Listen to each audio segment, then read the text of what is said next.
the beginning, there was nothing. And then there was the Drunken Peasants Podcast.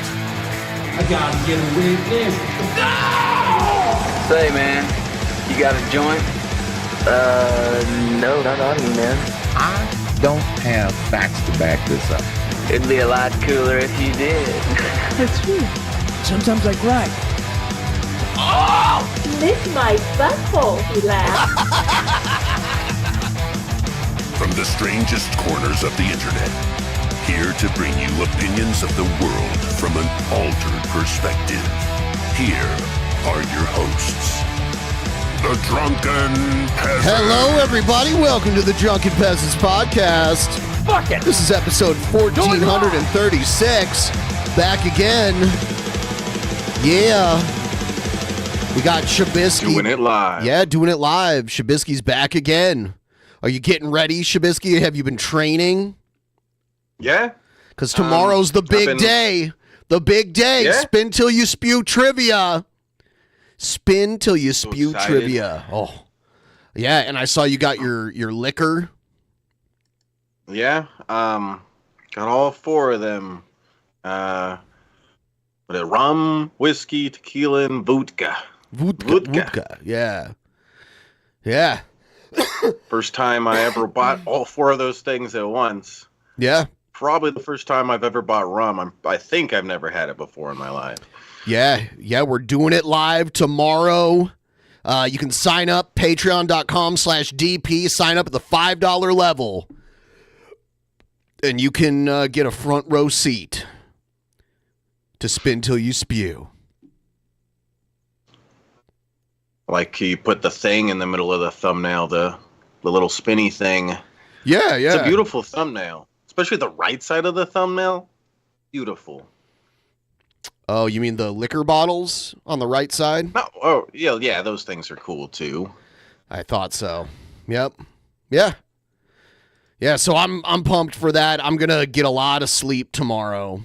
I think we'll start the pre-show at like 5:15 and then we'll go live on Patreon around like 6 or so. And yeah. Sounds like a plan. Yeah. Yeah. I'm going to make pumped. you take so many doubles. Oh, I am. Yeah, doubles are tough, man, because they hit you harder, you know? They kind of, I don't know, they, once they make your stomach topsy-turvy, that's when you know the game is almost over. Yeah. Yeah. I'm going to spin the wheel now just for fun so people can see the wheel.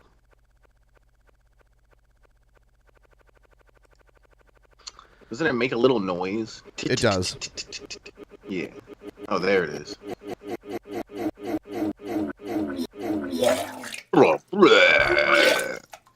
Whiskey.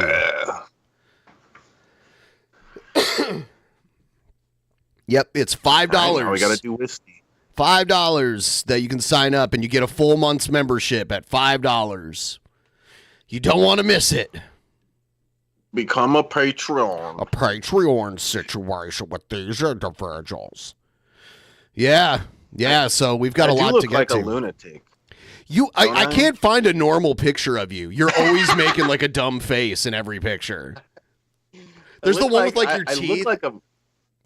Yeah, that. Yeah. I can't find a normal one. Someone that just got done murdering like 10 people or something. I could see it in my eyes. I'm a psycho. I thought you kind of just looked like you saw a big fat pair of balls. Yes, that's my reaction whenever I see big fat testicles. Yeah. Yeah. Yes. I thought so. By the way, everybody, please like the stream. Please like the stream. Give the stream a big fat like. I would appreciate the big fat like. Thank you guys so much. And also, we're at 10% of the goal. If you guys want to help us get a little closer, that would be much appreciated. Because we're pretty far away. So if you want to help out, do that, please. And we're gonna check out some other stuff right now. Yeah, so let's check it out. First, I wanted to play an exchange between Cenk Uygur and Dave Rubin on Piers Morgan's show, because they really they had a back and forth here. Let's see here. We're gonna skip the Rubin. All right, here we go. For me, I think it was 2016. I did that Why I Left the Left video for PragerU. You want everyone to get there the day you do, but you have to be gracious when people come around one way or another. Yeah. Well, let's bring in my other panel members, because some of them are definitely going on a very interesting journey, including new MAGA enthusiast Cenk Uygur. I said Cenk Uyghur's like, what? That deliberately to wind him up. The host and founder of the Young Turks. Libertarian Dave Smith, host of Part of the Problem. Lindy Lee, the DNC Finance Committee member and advisor, and former woke activist turned YouTuber Amala Ekpunobi. Well, welcome to all of you. So, Cenk, I mean, many people saying if you carry on down the road you're going in the last few weeks, you will be a fully fledged member of MAGA before we know it. Yeah, there's absolutely no chance of that. I'm not like Dave Rubin, a giant sellout fraud who changed all of his positions. Well, Dave Rubin used to work for TYT back in the day. Okay. And then he became First he said, "Oh, I'm a classical liberal," and now he's just a full-on like MAGA Republican. But originally he was yeah, we had him on DP back in the day, like a long time ago. Like around the time. Balls, poop balls. Yeah. Poop balls, poop balls, poop Poop balls. balls. Now we're at 12%. I'm starting to feel better. I'm feeling like shit. So I need to see dollar signs to make me feel better. So like the stream and throw some green my way. Thank you. And is totally useless, and it shouldn't even be on here. He's just a waste of space. Wow. Really? After what all Dave said about coming together? Yeah. Yeah, no, I've got no interest in coming together with utter frauds like Dave Rubin. So, brother, you telling me that when you were on the Young Turks, you were Mr. Progressive and you agreed. Dave Rubin's one of those guys, like, I wouldn't guess he was gay, but he is. Like, he doesn't give me gay vibes, really, but he is. Oh, I didn't know that. Huh. It's weird. He's a right-winger. He's a right-winger, but he's gay and Jewish, you know? Yeah, normally there's at least a little bit of femininity you can kind of see, and no, he doesn't seem very feminine at all every time I've seen him. Yeah, that's interesting. With us 100%. Now all of a sudden you agree with Trump 100%. You're not saying something nuanced like we are. Hey, you know, when the guy gets shot at and he puts his fist up, that's courageous. When he does the McDonald's photo op and it works fine, no problem, right? If he wants to cut the Pentagon, great. Those are progressive positions. Anti-corruption, progressive position. Anti-war, progressive position. But you change all of your ideology overnight and you expect us to believe that that's real? I don't think it's real at all. And I want an apology from you for all the crazy, outrageous lies that you told about the Young Turks. When is that going to happen, huh? Wow. And when are you going to admit that you changed all your positions for money? Okay. Well, what position do you still have that's in any way a so-called classic liberal? You fraud, Dave. Piers, it's barely worth responding to this ridiculous buffoon who's the joke of the industry. I will say this, Cenk, I haven't spoken to you in 10 years. Even right-wingers think that you're a total fraud. I don't think he's a fraud or a joke. I think Dave Rubin is, for what it's worth, I think Dave Rubin is one of the most influential and significant voices out there right now. No way, come on. Okay, Pierce wants a piece of that. And I admire. Turns out Pierce is gay too. He wants to pierce his booty. I admire his honesty about the journey he's been on, Cenk. Piers, I appreciate that, but you know the thing is, what Cenk just proved is exactly what everyone in America, and I would say all over the world, is getting over. Nobody wants what he just offered up there. Not only does no one believe it, and he had it prepackaged and ready to go, and it's complete drivel. Yes, I sold out. It's just so nonsensical. Again, Cenk, I'll gladly send you a signed copy of the book and you can read all of my thoughts. And if you're anti-corruption and you're anti-war, you should be on the Trump train. But your endless hatred, the division that you sow, calling everyone racist and white supremacists, all of that stuff, It's why you're not respected. But I don't mean to get into the personal side of that. I'm talking about now something that culturally has shifted, and everyone can see the grift that you're up to, trying to sort of dance with the thing. But it's just not necessary, and I don't think I'm not that a grifter. many people You're will a buy it. grifter. Well, let me, I know you are, but what am let me I? put to you, Cenk. something that Laura, hang on, Cenk. Hang on. hold on. Cenk, hang on. I'm gonna read you something just to see your reaction. But Laura Loomer called you out on X, as you know, and she said this: "You are the radical left, Cenk Uygur. You're a con artist and an opportunistic grifter who's gotten rich off demonizing President Trump, calling his supporters fascists and Nazis, promoting open borders, glorifying Hamas, and pushing conspiracy theories about Trump for 9 years. If you want forgiveness, get on your filthy knees and pray to Allah." All right, I'm going to put That's some bullshit. Glorifying Hamas. Yeah, I'm going to put this out there. So for those of you who would like, there is a 15% discount code off of the Patreon. The code is right there. Apparently, it didn't put a space between gift and the code, but you see the code there. So there's the code, and then there's also a way to gift memberships. I don't know why it eliminates spaces. That's so dumb. Because you aren't welcome on the right, and you aren't ever going to find a redemption arc no matter how hard you pander. And she goes on and on. I'm going to keep calling you out every time you try to move an inch closer to many on the right, because you're too dense and too dumb, because they're too dense and too dumb to decode your subversion, but I'm not. So look, there are lots of people on the right who think that you're on some great paid to verify her Twitter move here to, as she puts it, wiggle your way into the middle and over to the right, so you can then poison MAGA with your, as she puts it, subhuman political takes. Your thoughts? Yeah. Okay, so look, this is, people like Laura Loomer and Dave Rubin are the exact problem. And I think actually somebody else on this panel was part of the solution. That's Dave Smith. And I want to come back to that in a second. So when you have people like Dave Rubin switch all of their positions, what happens is when you go to do nuance and you say, hey guys, hold on, let me explain. Hold on. Yeah. Hey, go. They've adopted a new system here where the person who's talking, their volume is higher, so they can't like talk over each other as easily, which is pretty cool because this show used to just be people like screaming over each other. Yeah. Go pleasure Trump again. Go pleasure Trump again. Do you know that he goes from Bernie to Trump and pretends. Come on, brother. Come on, brother. I tell people what I believe in, and I'm upfront you believed in something yesterday. It. You don't believe in anything today. Yeah, what position? White guys fart in my face matters. Yeah! White guys fart in my face matters. White guys fart in my face matters. White guys fart in my face matters. White guys fart in my face matters. White guys fart in my face matters. I want to marry your farts, white guys.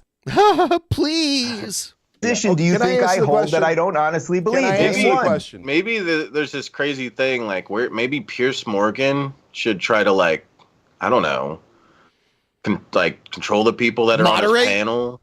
Yeah, moderate a little bit. I don't know. And it's almost like he's sucking what's his name's dick off too much, where he can't just be like, hey, can you quiet down and let him speak? He's a Trump guy. Pierce Morgan. He's a Trump guy. Even though he can't vote in the U.S. because he's not a citizen, he's a Trump. He was on The Apprentice back in the day, the Celebrity Apprentice. So he knows Trump. Yeah. Can I answer the question? Can I answer Trump? Yeah, what position do I say that I believe that I don't really believe? Go ahead. Brother, you went on Fox News with Tucker Carlson. You went on Tucker Carlson on Fox News and said gay people, that the fact that the fire department was recruiting gay people was why there was forest fires. You're a national embarrassment, okay? Right. You pleasure those guys for a living. You can pull up the clip tomorrow if you want. Okay? I was talking about diversity, equity, and inclusion, that you shouldn't hire people based on their genitals or their sexual orientation, and we now all know that. You have been one of the prime pushers of all of this neo-racism. I believe in meritocracy, that whether you're going to be a doctor or a firefighter or a basketball player or anything else, you should be hired on your qualifications, not your genitals or sexual orientation or skin color. Yeah. That's actually America. So you can keep trying here. Cenk, finish your point. Then I'll go to Dave Smith. Listen, yes. when this country desperately needs to unite against the establishment on things we all agree on. So things like all the populists hate corruption. All the populists hate war. By the way, Dave doesn't. Dave will demand that we start every war for Israel and pay for all of Israel's war. So he's been establishment on that all along. So, but when you go to say, hey, can we get an agreement on things that we agree on? The left pushes back because they're so afraid. They got traumatized by the Dave Rubins in the world. They're like, oh, if you take... I love how you can kind of hear them. One step, not even in their direction. If you allow the right wing to take a step in our direction, they're worried that you're going to be a fraud like Dave Rubin and change all of your positions overnight. So my friends on the left, do not get scarred by this fraud of a man. There are other people like Dave Smith, who let me bring in Dave Smith. is a libertarian. We disagree on other issues. Let me bring in Dave Smith. But we can actually unite on the things that we care about. Let me bring in Dave Smith. In order to unite, you got to get past the frauds like Dave Rubin. All right, Dave Smith. Welcome back to Uncensored. Obviously, things have kicked off. I actually thought there might have been a coming together moment. No, you didn't, liar. The way it went, but it's gone the opposite. Yeah, they way. were just about to hug it out there. Yep, they're about to blow each other. Yes. They're so in love. Let's just take what Dave Rubin was saying and then how Cenk responded. But it seems to me that this big tent thing of Trump, I mean, it's very real. His popularity in America has never been higher than it is today. He's got an incredible mandate. The Republicans basically now are in charge of absolutely everything. You've got everyone who formally distanced themselves in 2016 racing down to Mar-a-Lago to kiss the ring and so on. I mean, it's a real opportunity, but it's undeniably an extraordinary coming together of people from all types of political views and so on, isn't it? Yeah, absolutely. And let me just say, for the record, that I like both Dave and Cenk. So do I. I agree. Cenk did work in a compliment toward me, and Dave, you weren't able to do that, so I'm going to be on Cenk's side on this issue. Dave, you and I have some differences. I've never gone after you. I like you, absolutely. That's true. Listen, I don't look bigger than your guys' like personal beef. I think it's what's going on here is really kind of amazing. Well, okay, but I'm just saying, if you zoom out here, I think since this last election, people are focused on this kind of realignment and the new political dynamics in America. But if you look back 8 years ago in 2016, during this election, in both major political parties, you had essentially civil wars. Essentially, Donald Trump came in and took over the Republican Party against the will of the establishment and the donor class. In 2016, the RNC was floating out the idea of changing the rules, as you remember well, Pierce, all the way up until the convention. They were floating out the idea of trying to steal this thing from Donald Trump. Of course, that same year, the Bernie Sanders movement had to be flat out cheated by the Democratic establishment. So it's not as if these things haven't been building for quite a long time.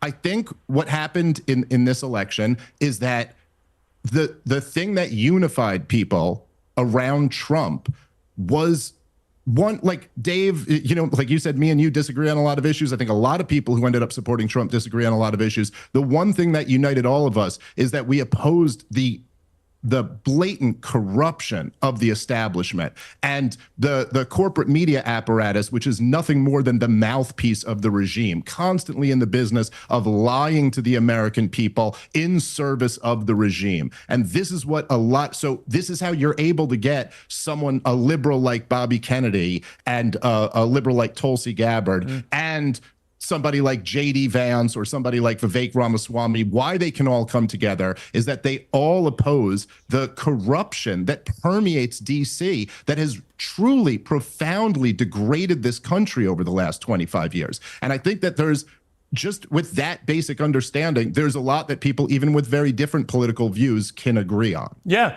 Amala, I want to come to you, but I want to play a clip from Stephen A. Smith. This is where he's calling out people who say he's on the right because he's been criticizing Democrats. Let's take a listen.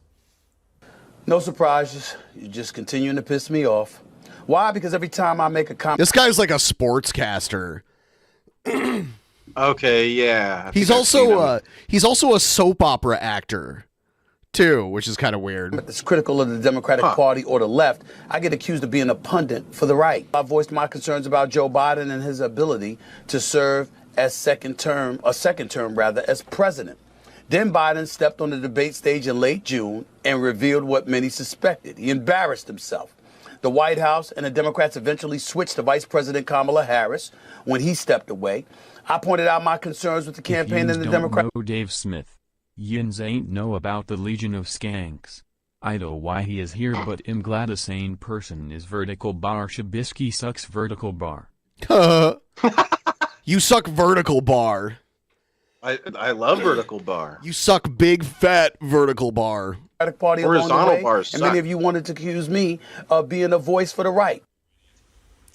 Yeah, I mean, you know, I just find it inexplicable that someone like him, who's so smart, can pass genuinely constructive criticism about why Democrats got it wrong, and immediately he has to be branded a right-wing headbanger, and that's the only reason he's doing this. When in fact, a bit of serious introspection from the Democrats is obviously massively overdue. What do you think of it, Amala? Yeah, I mean, I completely agree with your characterization. I think this is the big part of why they lost this past election. And it's this sort of dogmatic fervor that they have for everybody to toe every single part of the ideology that they represent. And I had a very similar experience. I used to be an extremely radical leftist. I was working for a left-leaning organization, organizing students to work on all of these different woke campaigns that were circulating at the time. And as soon as I started to question the narrative or question the fabric of the ideology I was pushing, I was immediately, thrust out into the open to Everyone, by the way, please like the stream if you haven't already. Give us a big fat like. Thank you. sort of explore these ideas and figure out maybe I'm on the wrong side here, because I was with a group of people that were claiming to be tolerant, but as soon as you have an ounce of skepticism, they are ready to push you aside and label you as far right. And I think much to their dismay, what this is going to create is a group of people that feel so isolated that they are willing to indulge in right-leaning ideology, what they would characterize as far right, but at this point is just, reasonable common sense. And as they are abandoned by their side, they're going to look to others and they're going to be accepted because we are able to explore. We are actually promoting skepticism. Yeah. Lindy, I want to play a clip. This is Kamala Harris overnight. I don't know why she thought this was a good idea to come back out before Christmas as everyone's licking their wounds and almost like she was in campaign mode again. It's like, please, do not do this. But let's take a listen to what she had to say. Get some rest over the holidays. Spend time with the people you love. I believe family comes in many forms. I kind of don't want to see her anymore. There's family by blood and there's family by love. I urge you, then, after you have had some rest, in fact, I challenge you to come back ready to chart our path to the future. Chin up, shoulders back, forever impatient for change. I mean, Lindy, no disrespect to her, because she's a perfectly nice woman. She would not inspire me to open a bag of chips. I mean, seriously. And no disrespect I think that to her, but a lot of disrespect to her. She sucks. She sort of personifies now the ghost of Christmas past, as does Biden. The Democrats have got to move on quickly, haven't they? Yeah, I couldn't agree more. She's indulging delusions of running for governor in California in 2026 and perhaps... I mean, she could win that. Democrats win it. She won California in the presidential election. Democrats win California usually. So that's actually doable. I would hope that she could do that. Running for president in 2020. And I just want to echo what a lot of you guys already said. This past week has been harrowing for me. This Saturday, I went on Fox and Friends and I said that Democrats have a stench of loser hanging over them. Yeah. As soon as I said that, there were boycott campaigns against me, unblock, unfollow campaigns. Who cares? Lost 40,000 followers. Really? Oh no, not followers. In 4 days. People have called me the W word. I don't know what we're allowed to say, but you can fill in the blank. We're uncensored. Let's say it. Say it. You're a say what the word wussy. was. Am I allowed to? Yeah. Well, they called me a whore. They called me the C word. They asked for me to be deported. And you can just search for my name in those terms on X. You a hooah! Your daughter's gonna grow up to be a hooah! Can you believe people on the internet called her bad names? Oh no! What? And you'll see a bunch. Since when does that happen? So, all these so-called Democrats, the party of inclusion, the party of diversity, masks off. And it's even worse because they pretend to occupy the moral high ground. At least with the Republicans, they are who they are. But with Democrats, they pretend to be, so loving and caring and embracing of diversity. But all of a sudden, when I dare to utter any criticisms of the goddess, Kamala Harris, I get ostracized. Me, after having raised tens of... most Democrats, from what I saw, were like, yeah, she's not the greatest, but she's better than Biden and she's better than Trump, so I'm going to vote for her. No one was like, oh my God, she's a goddess. No one was doing that I saw, Yeah. Yeah, and what she's going on about is just stupid. It's like, for one, like, not all Democrats are the same. Not all Republicans are the same. These are random people with random beliefs and stuff, and the internet got mad at you. Whoop-de-fucking-do. Get used to the internet. Really, she's acting like I'm a victim and stuff because people unfollowed me because they didn't like me speaking my mind. Yeah, that's how it is on the internet. Get over it. Part of the reason why Kamala lost is because people weren't excited to vote for her. The people who most of the people who voted for her voted because she wasn't Trump, and like no one was like, oh my God, she's gonna be like this, monumental leader. No one thought that.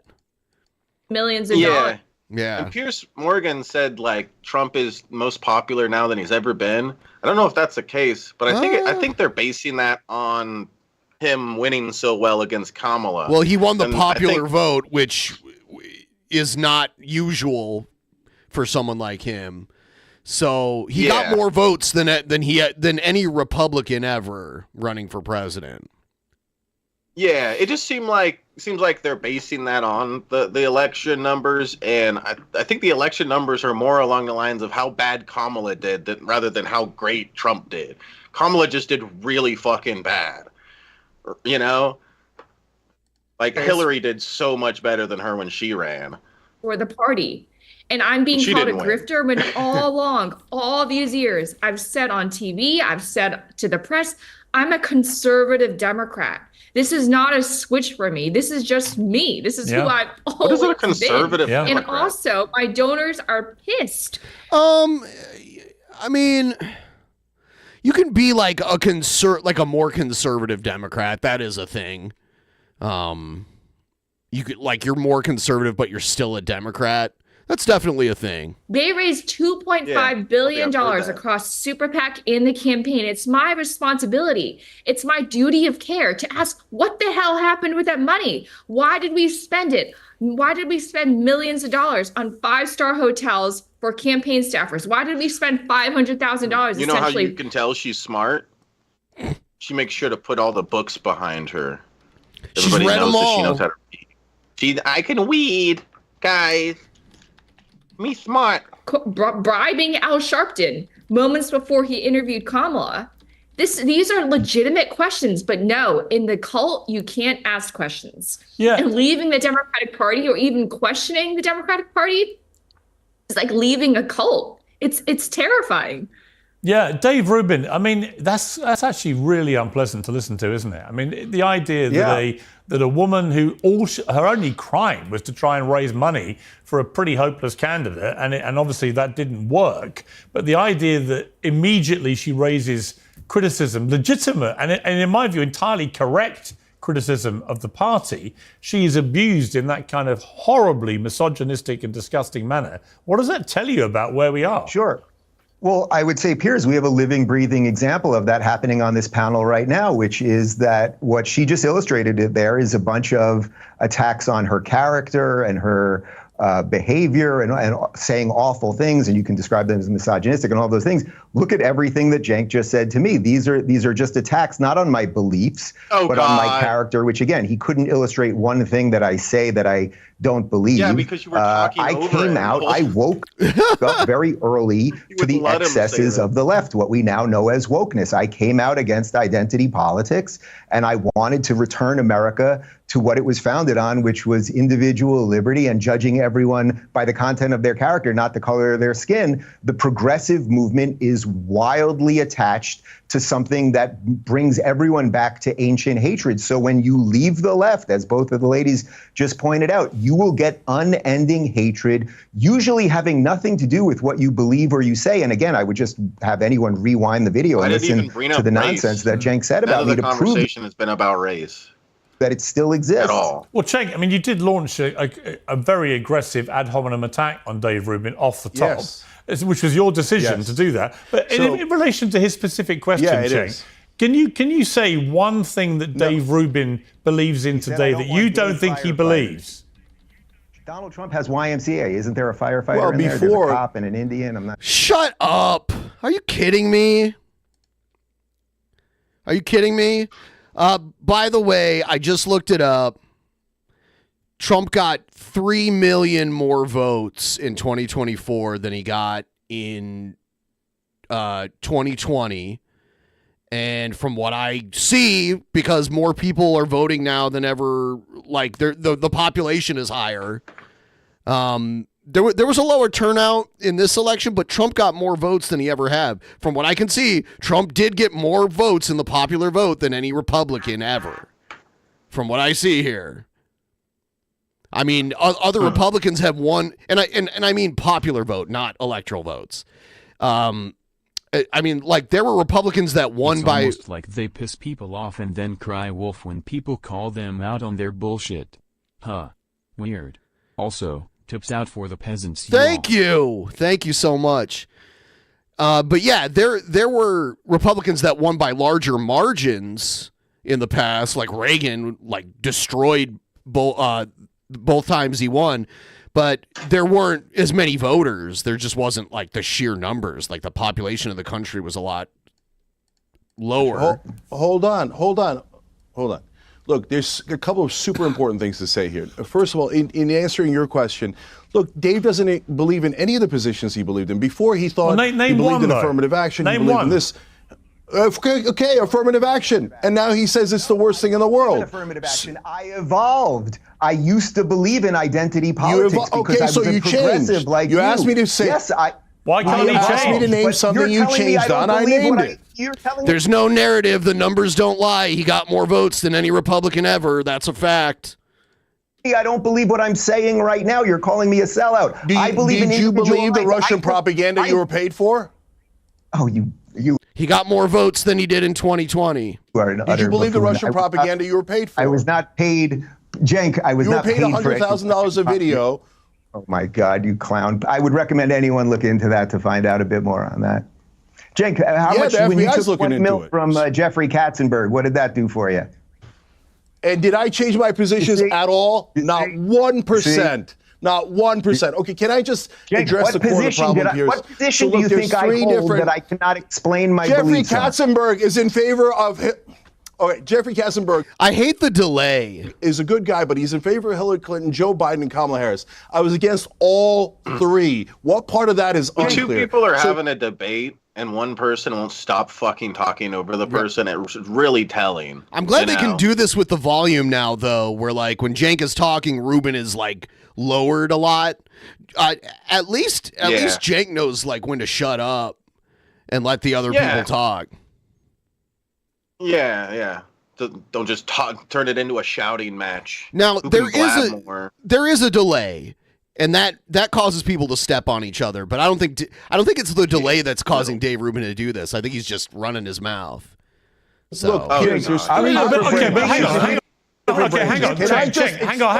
on. Politics for a second. Cenk, here's my point. The point Dave Rubin is making is, why shouldn't he be allowed to go on an evolution of his views? And why does that mean that right now you can say to him, as you did, you don't believe anything you're saying or believe now, when actually it's completely possible that he 100% believes everything he now says because he's changed his mind. Why can't he do that? And why don't you believe him? I think that the left is scarred by people like Dave Rubin, who had a complete change. For example, Tulsi Gabbard goes from total progressive to total right-winger. On the other hand, RFK Jr. didn't go to a total right-winger. He still believes the things that he believes about the environment, about housing, about corruption, etc. So you have to be able to distinguish between the people who are doing it professionally, as I hate the word grift, but whatever it is that you want to call it, and the people who have genuine disagreements and genuine. Now, I will say Biden got more votes to be president than anyone ever, because he got 81,283,000 votes. So Biden has gotten the most votes in a presidential election ever. Like, if you're just counting the raw numbers. Oh, wow. Nuance in their opinions. So, for example, guys, there's three different branches of each party. There is the radical right, radical left. There's the populist left and populist right. And then there's the establishment of both parties. I despise the establishment with every fiber of my being. And I've been doing that same exact program for over 22 years, longest running show in internet history. And we've never wavered on that. But now the radical left, unfortunately, is doing what you're worried about, Piers, that the minute that they see anything where you say, I agree with the right, when they agree with us on something like anti-war, they go, oh my God, hold on, let me finish the thought. Yeah, shut the fuck up, Dave Rubin. See, I tell him to shut the fuck up. It's uncensored, right? It seems like there's such a, I don't know. It just seems so dumb that Pierce, it just sits there quietly while they do this. That's because he has a bias. And the thing is, like, Dave Rubin, he can't let Cenk get his point out because it'll destroy him. So he has to talk over it and cover it up and filibuster. He's got to win. Yep. Let me finish the thought. And what people then say is, oh no, he's going to pull a Dave Rubin because these guys get paid to go fully right-wing and then they'll throw their own people under the bus. So they'll pick a gay guy like Dave to throw gay people under the bus. If you see me going after Muslims, if you see me going after people that I've always supported, then you have an issue. But part of and this is not a pivot, guys. We've been fighting the radical left for 2 straight years now because they say absurd things like, hey, if the right wing agrees with us, we shouldn't do it anyway. We had somebody leave the network because they said, everyone on the right wing is racist. If you agree with the right wing in anything, even if it's things that we agree on, that makes you racist, and it hurts black bodies. All right. See, that's absurd. Yeah. That's insane. Of course it is. I mean, the irony is that you and Dave Rubin probably agree with a lot more than you're prepared to ever admit. You just don't think his views are sincere because he's changed his mind on a number of positions. By the way, I used to think I was liberal. It's not just that, Piers. He lied about us 20 times I have over. nothing in common with modern woke liberals. Zero. Let me bring Dave Smith back in. Let me bring Dave Smith back in. Dave, look, this is part of the problem, it seems to me, is that actually, if people stopped the ad hominem stuff, they could find a lot of common ground where I think there's been a very rapid repudiation of a lot of the nuttier progressive left stuff. And you're seeing America actually through Trump, albeit through he has his inflammatory rhetoric, but you're seeing America, I think, coming to a far more centrist place, actually, which is why he's managed to attract people from all different walks of life. I think that's what's going on. And you're seeing the people on the extremities beginning to look more and more irrelevant.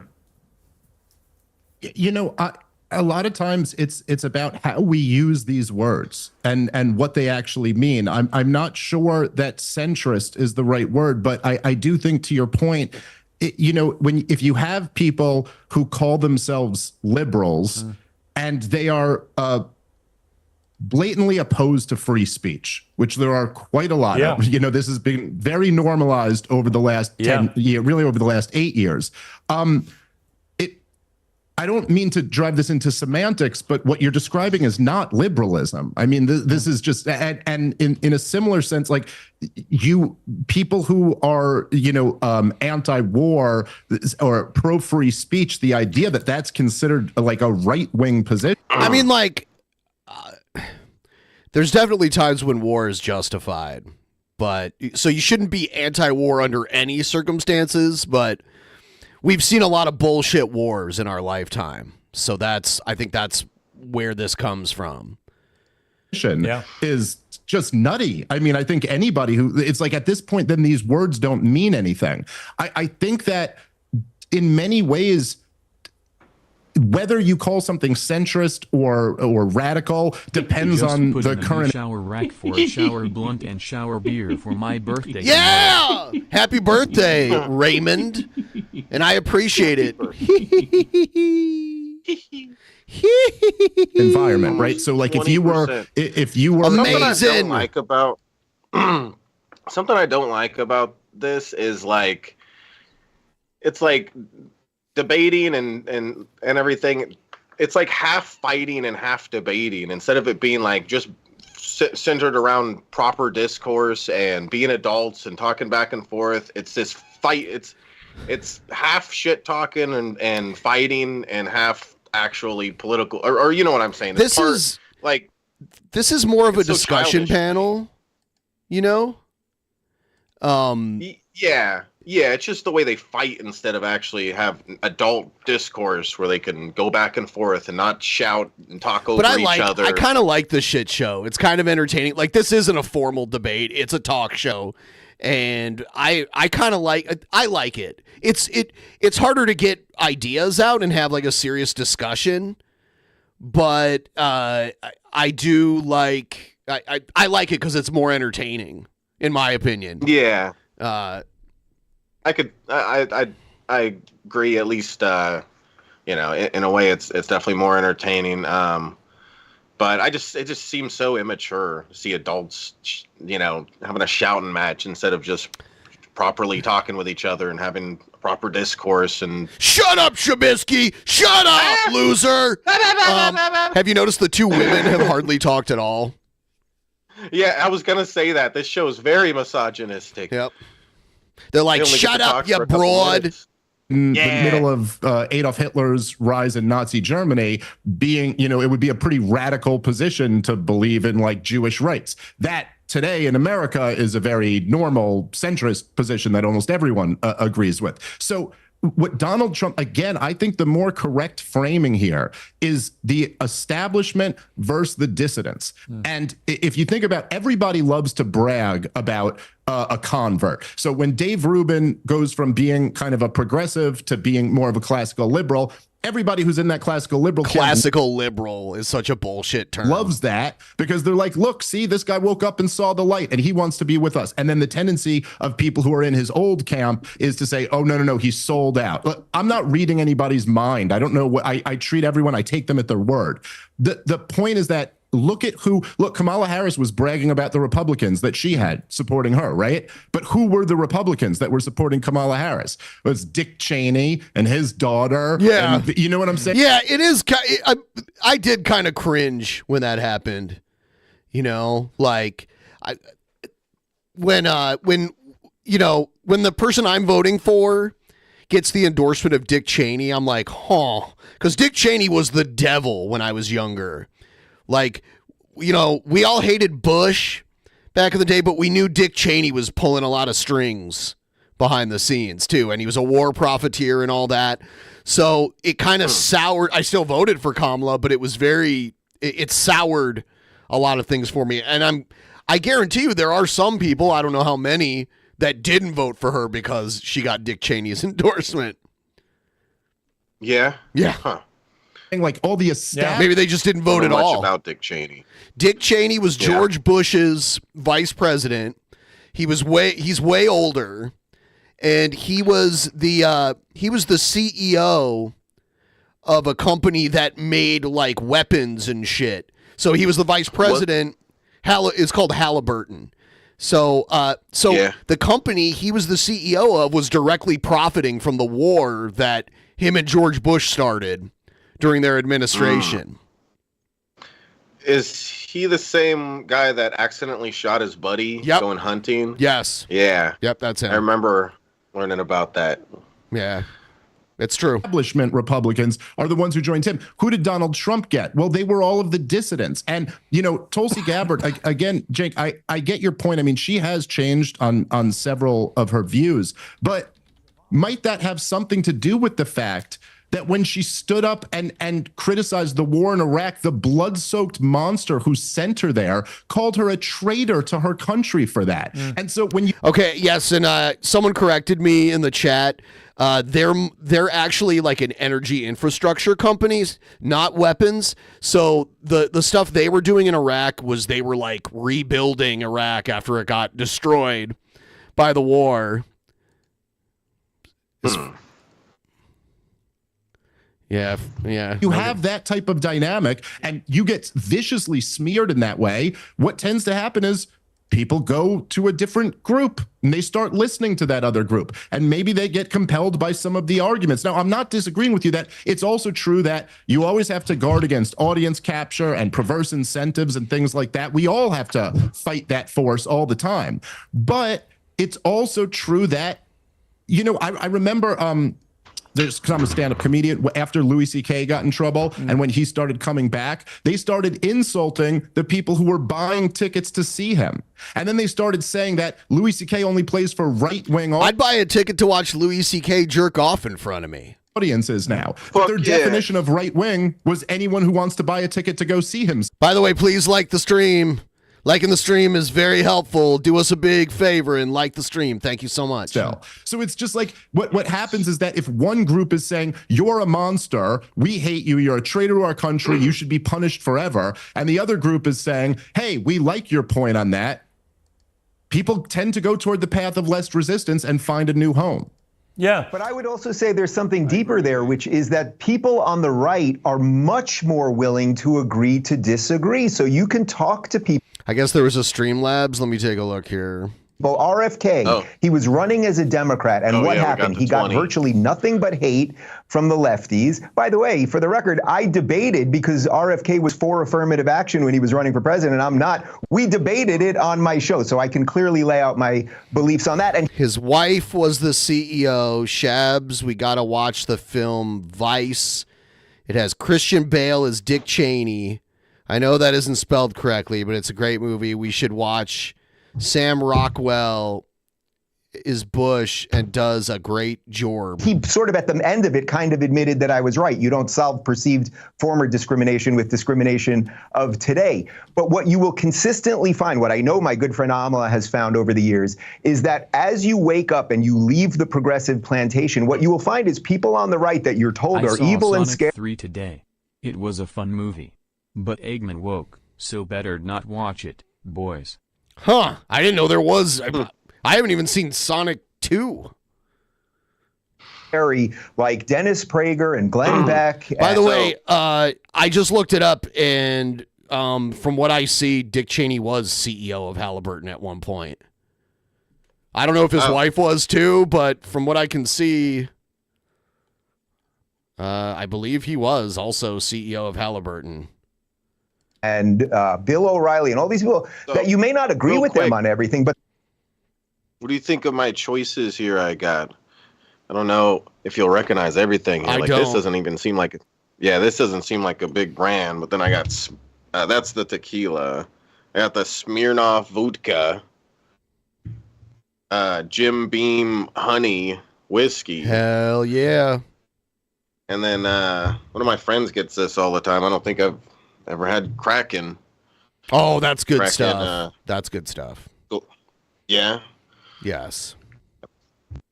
They will break bread with you. They will be generous of time and spirit, and you will consistently find that. And there's almost no version of that on the left. That is just simply true. And again, there's a living, breathing example of it right here. Well, let me bring Amala in on that because actually, Cenk, I'll come back to you. Hang on. Let me bring in Amala in on that because I've had the same experience. I find looks like Cheney resigned as the CEO of Halliburton on the same day he was announced as George Bush's vice presidential pick for the 2000 election. And I've interviewed a lot of people that I always felt were certainly way more right-wing than I'd ever been, and I really enjoyed talking to them. I had really good conversations, and I could argue with them about X, Y, Z, and agree with them about this, and this. And the common ground was all the mad progressive left stuff, which most of it was nutty, but it was also... He called it Z.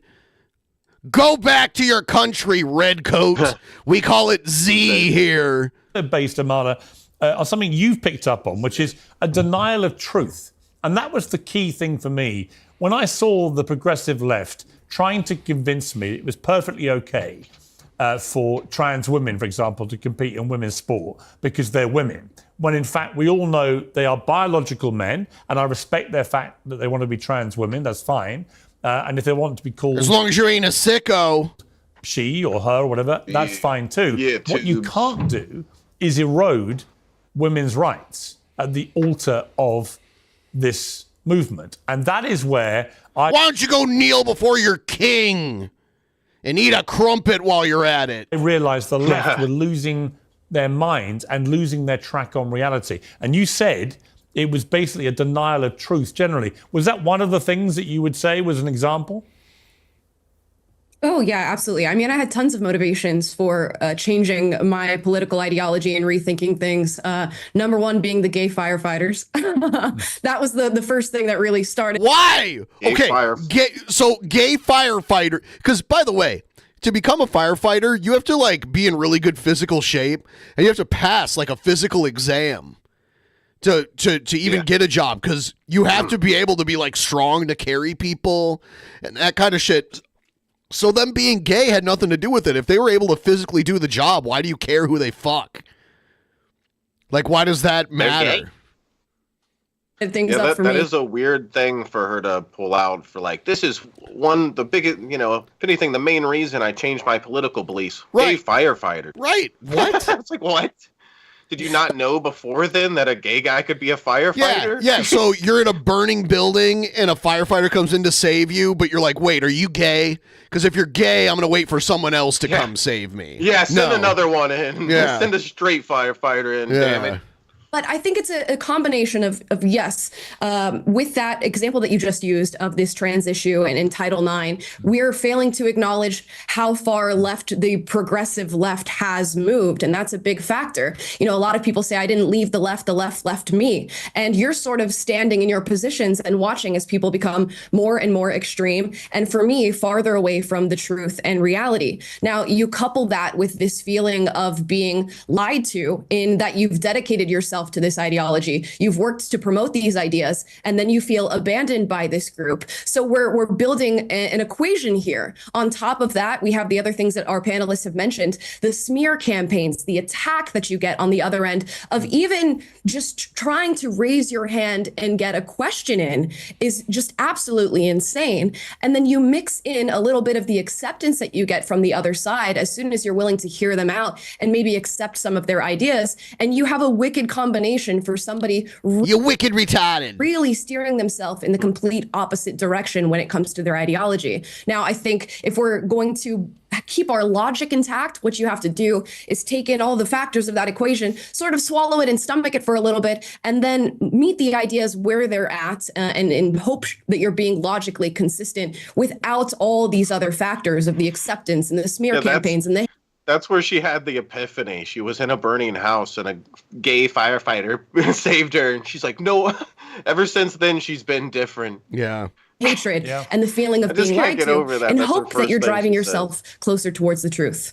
As you're saying all that, Mediaite has come out with its annual list of... Shut up, Dave Rubin. Yeah, shut up. And it's obvious it's like one of those, like the host is interjecting and continuing the show. Why are you blabbing while he's doing his thing? Most influential people in global he talks so much over other people. He can't even let the host that barely speaks talk when he needs to. It's like, shut the fuck up, dude. Media. Last year, I was thrilled to be 20th on this coveted list. I've just been informed I'm now number 15. Joe Rogan is second. Elon Musk is first. And the citation for Uncensored, I rather like this. It says, ever wonder what it might look like if Mehdi Hassan and Sarah Palin went at it? How about Cenk, Uygur and Douglas Murray? Piers Morgan Uncensored has you covered.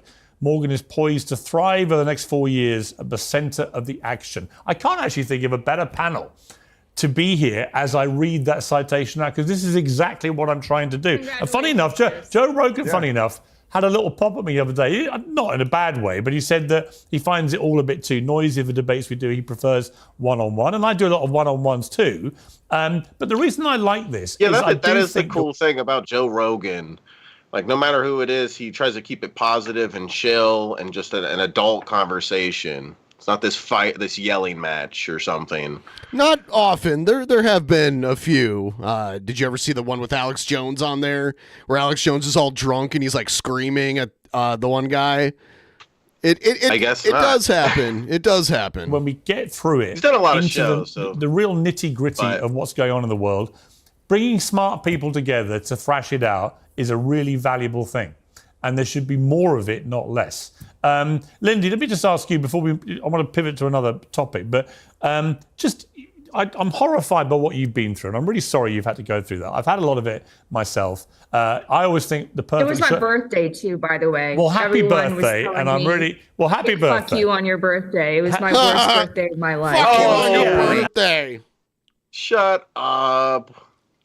And it's, you know what? It's utterly graceless. Never mind anything else. It was my birthday. You'll be too. stronger for it and better for it. And I think you've called been me an important the H voice word in this, because the or the Democrats W need word people or on their whatever. own side to put their hand up and go, "Hey guys, here's the problem." Right? You may not agree with everything I'm about to tell you, but you've got to hear it.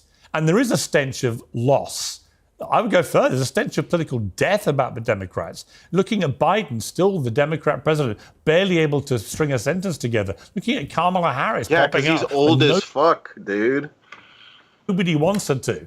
Try to tell Does people does to Pierce fight. Morgan think when he's that age, he's just gonna be like, you know, he's gonna be in his prime? Some people are sharper. I mean, like Bernie Sanders is older than Biden, I believe, and he isn't like gone. He's still pretty sharp. So yeah, true. But give it another 5 well, years. Or not something. not everyone gets dementia when they get older. There might be a little bit of cognitive decline, but there's a difference between like dementia and just like getting a little old, you know. So you just tried to fight, and you barreled $2 billion down the drain in being crushed by Trump. But Lindy, before we change the topic to the last one, where do you see this going? What are the Democrats going to do? Are they going to carry on villainizing people like you? Or do you think that the coffee is going to get smelled at some stage and they're actually going to wake up and find a candidate that is more electable and find people like you a place in that tent to try and drive to an election victory? Pierce, I don't want that. I don't want to be a part of this tent. I don't want to be a part of this craziness anymore. They're accelerating my rightward shift. I don't want this nonsense. It's just crazy. And honestly, they're shrinking their tent. They're basically telling me to they're pushing me to bring my tens of millions of dollars that I've raised and can continue to raise to a different team that treats me better, that treats me with just common decency, that doesn't call me a communist spy. By the way, the communist regime in China killed my great-grandfather. They don't know my family's history. This is the first time I'm really saying it on air. They are calling me a spy for the regime that killed my great-grandfather. Times change. Let that soak in just for a second. She really likes playing the victim. Yeah. Let me explain to you guys how, in some sort of way, shape, or form, I can make this out to be for me being like the biggest victim ever, guys. Like great grandpa died from that. How disgraceful they are. Yeah. And No these one are the people cares. who call themselves the social justice warriors. They are dabbling. They are going headfirst into racism anytime someone dares to disagree with them. I don't want to be a part of this nonsense anymore. I want to be a part of the team that says men are men and women are women, and then men shouldn't play in women's sports. And I'm an athlete myself. I'm a marathon runner. You know? I don't want to run against a man. I know I'm going to get trounced. That's just biology. It's science. Of course. It's not politics. Of course, and it always has been just a matter of clear, obvious fact. And people who've tried to defend it, smart people who've tried to defend it, have been disingenuous at best and actually disgraceful liars to themselves and the world at worst, because what they've allowed is this to continue to the point where we had that farce at the Paris Olympics when somebody who's got male chromosomes, reportedly, but it was pretty obvious, battered one female boxer into submission after 45 seconds. And the poor boxer said she had to quit because she'd never been hit that hard in her life. Ridiculous. People will It's die. ridiculous. People will die We at the should- altar of this bullshit. I want to. The boxer was not trans. Just pivot to we've got a few more minutes. This is the story of the shooting of the CEO of the healthcare company, Brian Thompson. And something that the NYPD Commissioner, Jessica Tisch, said. I've seen pictures of the boxer when she was a little girl. Has always been female. Like there's that's. I can't believe they're still pushing this. It's an obvious lie. Yesterday, take a look at this. Let me say this plainly. There is no heroism in what Mangione did. This was a senseless act of violence. It was a cold and calculated crime that stole a life and put New Yorkers at risk. We don't celebrate murders, and we don't lionize the killing of anyone. Cenk, a report came out that said a huge number of young people in America were actually fully on board with this hot assassin and approved of what he'd done. To which I replied on X, effing morons, which is what I believe they are. What does it come to in society? Putting aside legitimate concerns about the healthcare system, and I have more than any of you, by the way, because I live in a country where healthcare is free for everybody. And if you came over here and fell over and broke your leg, you get world-class free healthcare. And do they do it if you're just visiting? I don't know if that's the case, but maybe I'm wrong. I don't think they normally do that for visitors. Someone will be over you asking for a payment for the bill. So I have strong views about it. But that's got nothing to do with the cold-blooded execution of an executive. And this hero worship of this guy, Luigi Mangione, he's not a hero, is he? So, Piers, I abhor violence, and you know that on every topic, including Israel, Gaza, I always say the same thing, which is violence is both deeply immoral and deeply counterproductive. It's a surrender in the battlefield of ideas. So, but as you see that poll, Piers, you can call them morons, and I disagree with them. So I understand your frustration.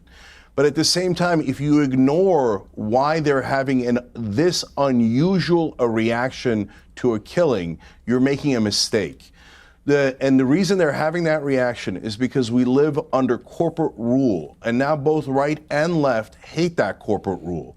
Okay, I was confused about the healthcare thing because in Canada you don't get it for free. Like they only do it primarily for Canadian citizens. And health insurance is an excellent and that's true for visitors and temporary residents. Example of it.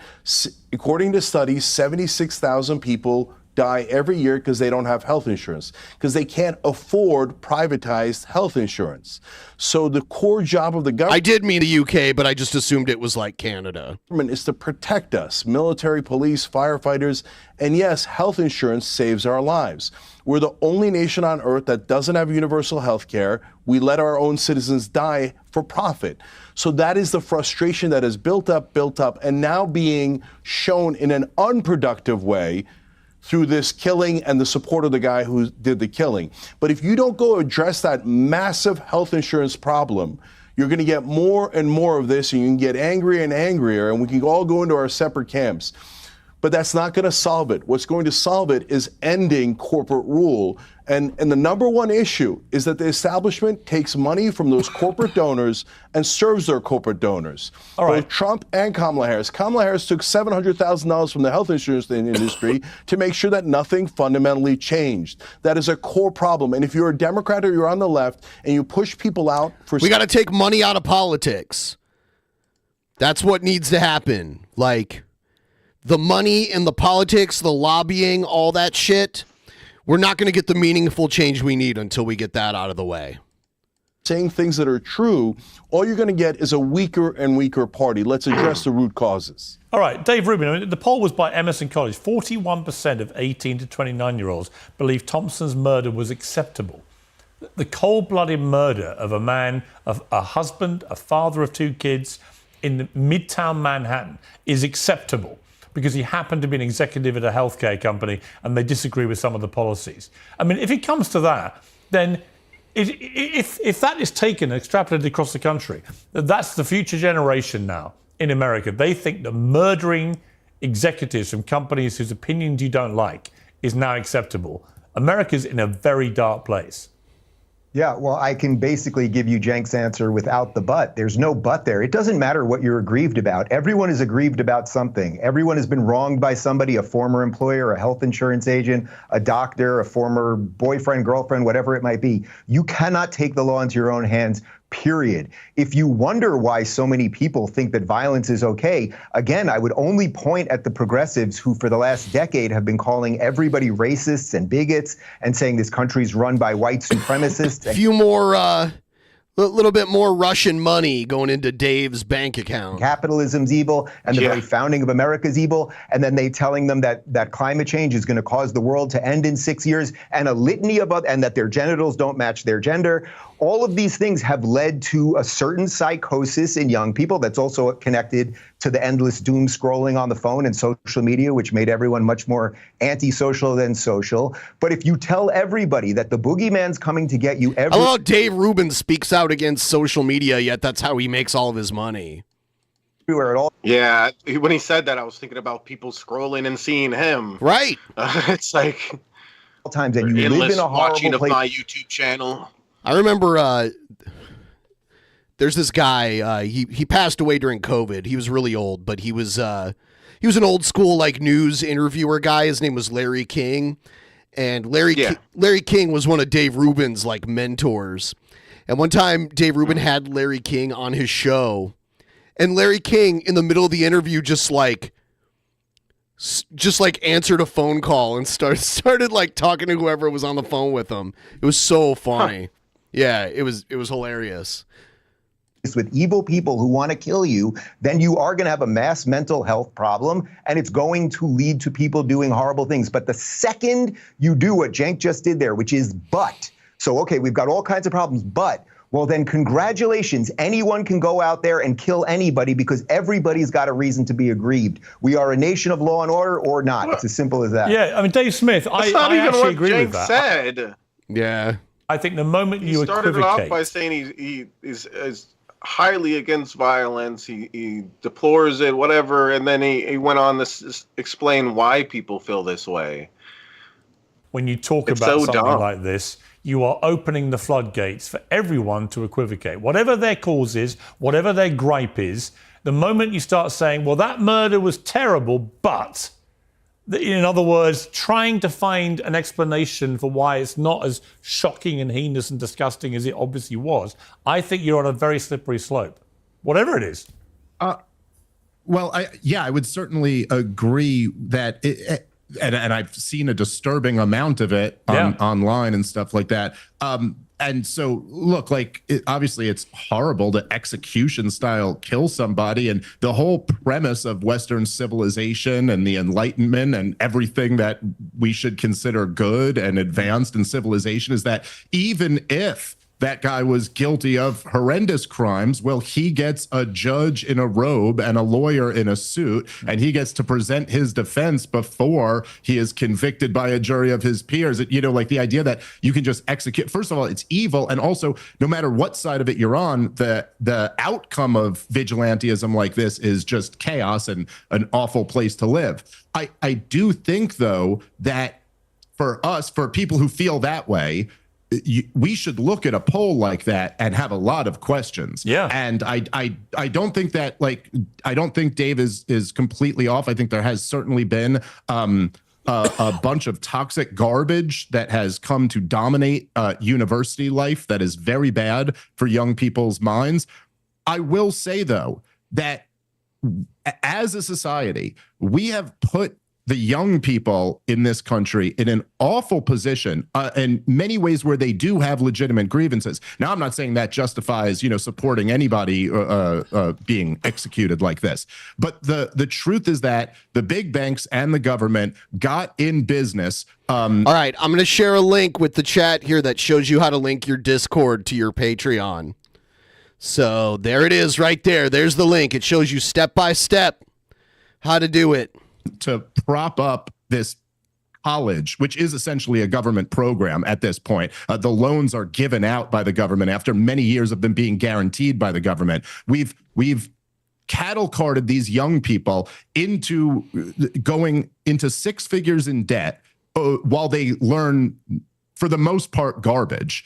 They come out of this, they're working at Starbucks, they're, 150 grand in debt. My grandfather, in a much poorer, much less advanced economy, could go wait on a line and get a job after high school and support his wife, who didn't have to work and raise their kids and have 2 cars and own a home. There is simply no path. They love that 2 cars thing toward that for a huge portion of young people. And if we don't address that and we don't try to fix this situation, I think we're going to be looking at this very disturbing reality where more and more young people kind of celebrate the person who just went out and made what from their perception, somebody who was like in the establishment or in the winning class, made them pay. I'd also add very quickly that in the middle of that, just to add insult to injury, we still have Social Security, which is considered like a third rail that nobody, even the Republicans, will dare mention trimming at all, which is not. Oh, there was,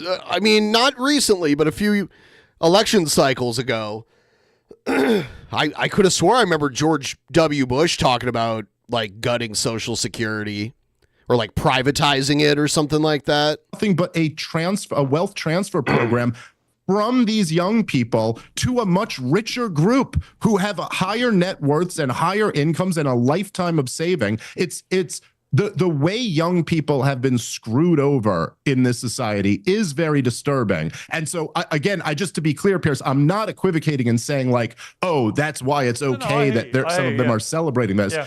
But I think we should recognize this. Yeah, Amalo, what are your thoughts on this? Look at Dave Rubin flapping his gums again. Yeah. I agree with what I like how they just have him muted. They're like, this fucker never shuts up. Gotta love how disconnected he is from the show. It's like fucking Piers Morgan just asked someone else on the panel a question while he's asking that, and that person begins answering and stuff. Fucking Dave Rubin, blah, blah, blah, blah, blah, blah, blah, blah, blah, blah, blah. Like, yeah, it's like, are you on Piers Morgan's show or are you doing your own fucking show? Like, he's doing his own show in that little window right there. Yeah. Dave Smith just said we should recognize the problems that are maybe underlying in this guy's motivation. I obviously don't think that retributive justice is the answer in any way, shape, or form. But to somebody else's point, I think somebody said the response to this has been sort of unusual or dramatic. I kind of want to push back on that. I feel like this is becoming a common response to anybody who, we disagree with losing their life. I think for a lot of us on this panel, maybe one sentence that we've said on this show today will now lead us to our deaths being celebrated, God forbid they happen. And it's a really interesting sort of common response that we're seeing in today's time. I'm reminded of, the Titanic submersible. Now, that wasn't an assassination, but those people dying was celebrated all across the internet in a very disturbing fashion. And I think it's about this sort of redefinition of violence that we're experiencing right now. Your words are violence now. Your actions are violence. Your silence is violence. Yep. This CEO, the violence that he was committing on the daily basis was being a CEO. And I think that redefinition is really taking root, specifically in young people. And when you mix that with the agitation they feel over their economic standards, the world that they're living in, the society that is increasingly becoming sick, we're going to see, unfortunately, more of these actions take root. Yeah, I think you make some great points. Lindy, final word to you. Yeah, and what's really rich? Leftists love to talk about gun violence, and I am a huge advocate for gun safety. But where was that? Where was that energy when this happened? Yeah. Suddenly it didn't matter at all. Suddenly they were worshiping at the altar of Luigi with no mention of guns, The altar of Luigi? No mention of ghost guns, which is one of their favorite topics. So what they do is they take like the most extreme viewpoints on a topic and then apply that to everybody. So because there were like a few people like celebrating Luigi and calling him a hero and shit, that means everyone thinks that, everyone on the left. But all of a sudden you can hear a pin drop because no one is mentioning it. I don't agree with most of the stuff on the show, but that's something I do agree with. There seem to be too many people acting like it was a positive thing. I didn't think of it that way. I think just like the chick in the bottom right said, maybe we'll say something on here and we'll end up our deaths getting celebrated. It's like, we shouldn't really live in a world where people got to be afraid to be successful or be afraid to speak their minds.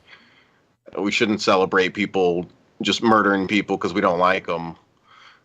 If this guy weren't hot, there wouldn't be this mass hysteria around him. I think a lot of it if he'd executed a female executive, there wouldn't have been the same reaction. Right? It was the fact it was a guy who was a middle-aged white guy executive. He fitted the narrative they wanted, which was, perfect hate figure for the whole health And we industry. learned he wasn't even a client of United Healthcare. Right. Neither was his mom. Right. He was pissed at the entire system, and that was the largest health insurance company in the country. I think it's in the top 5 of like the top 20 companies. It's one of the largest companies in the entire country. Yeah, I think this guy Mangione is a total fraud, and the idea that he's a fraud. Now Hank's doing it. So he's a fraud. He didn't really kill anybody.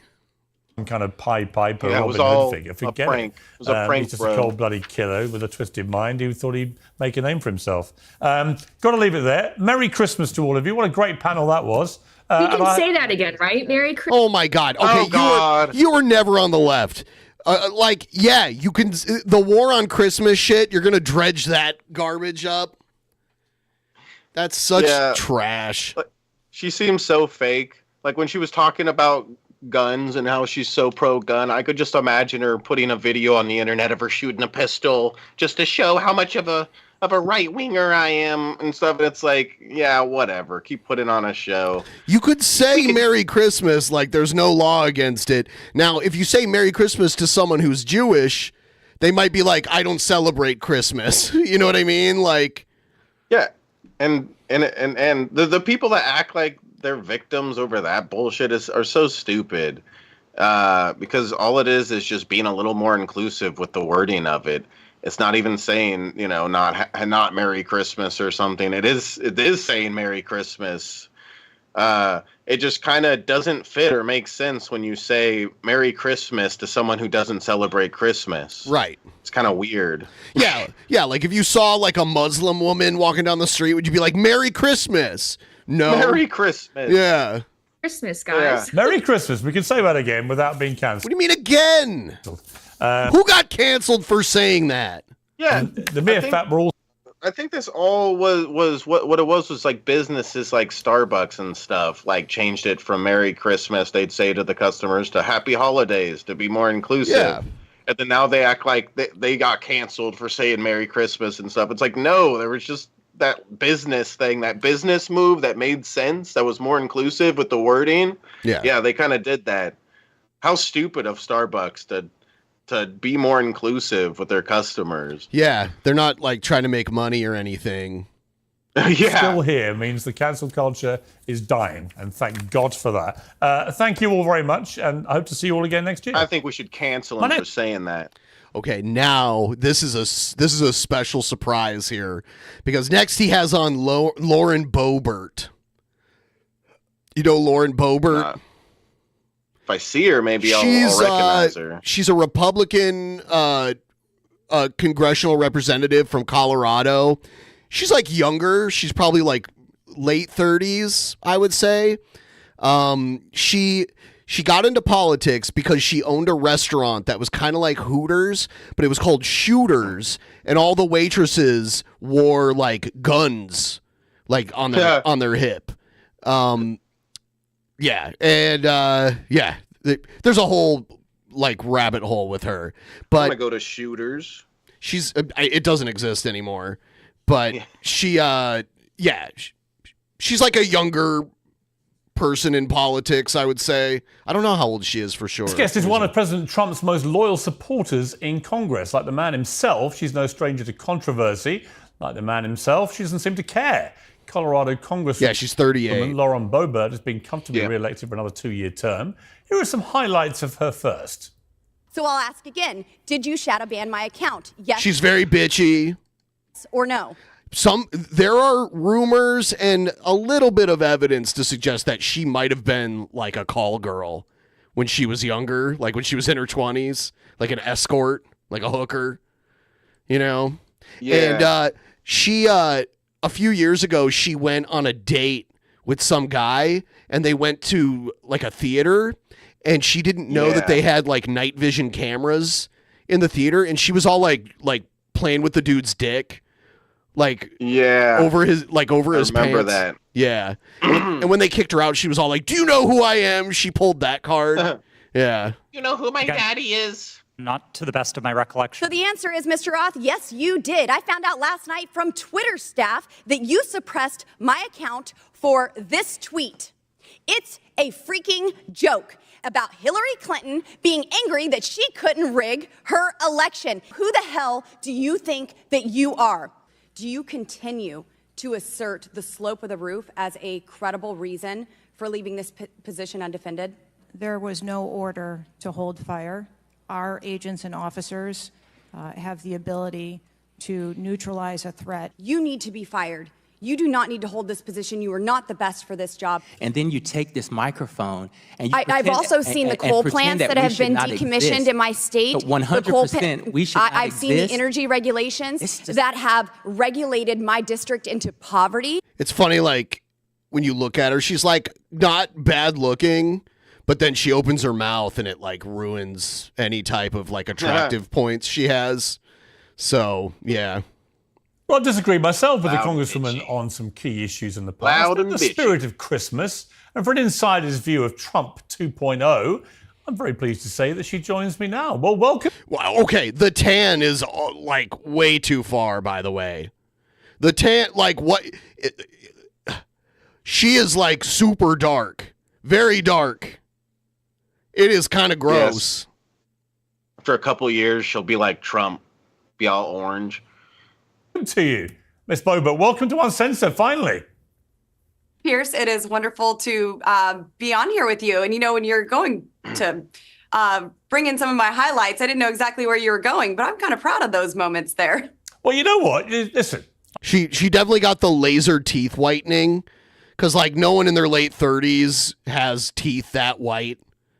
Like, you know, years of, like, drinking coffee or red wine or whatever, or smoking. She does smoke, by the way. I've seen, like, they'll, like, catch pictures of her, like, out back smoking, like, trying to hide it. So, yeah. Fair play to you. You've been a firecracker congresswoman, no doubt about that. Sometimes I've cheered you on. Other times I've cringed. But you're always making a lot of an impact. But more importantly, you've also been incredibly steadfastly loyal to Donald Trump.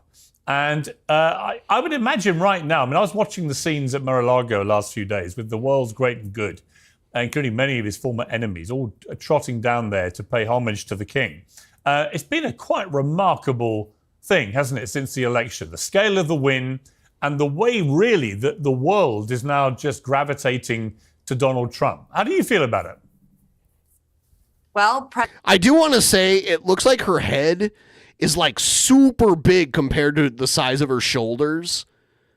Like, her shoulders seem very small compared to, like, the size of her head. Like, she's got a huge fucking head. President Trump was announced as Time Magazine's Person of the Year. Yeah, and he was the last time he won, too. I'm pretty sure that when Time Magazine picks their Person of the Year, if it's during an election season, they just pick whoever won the election. But I could be wrong about that. Was Biden Person of the Year in 2020?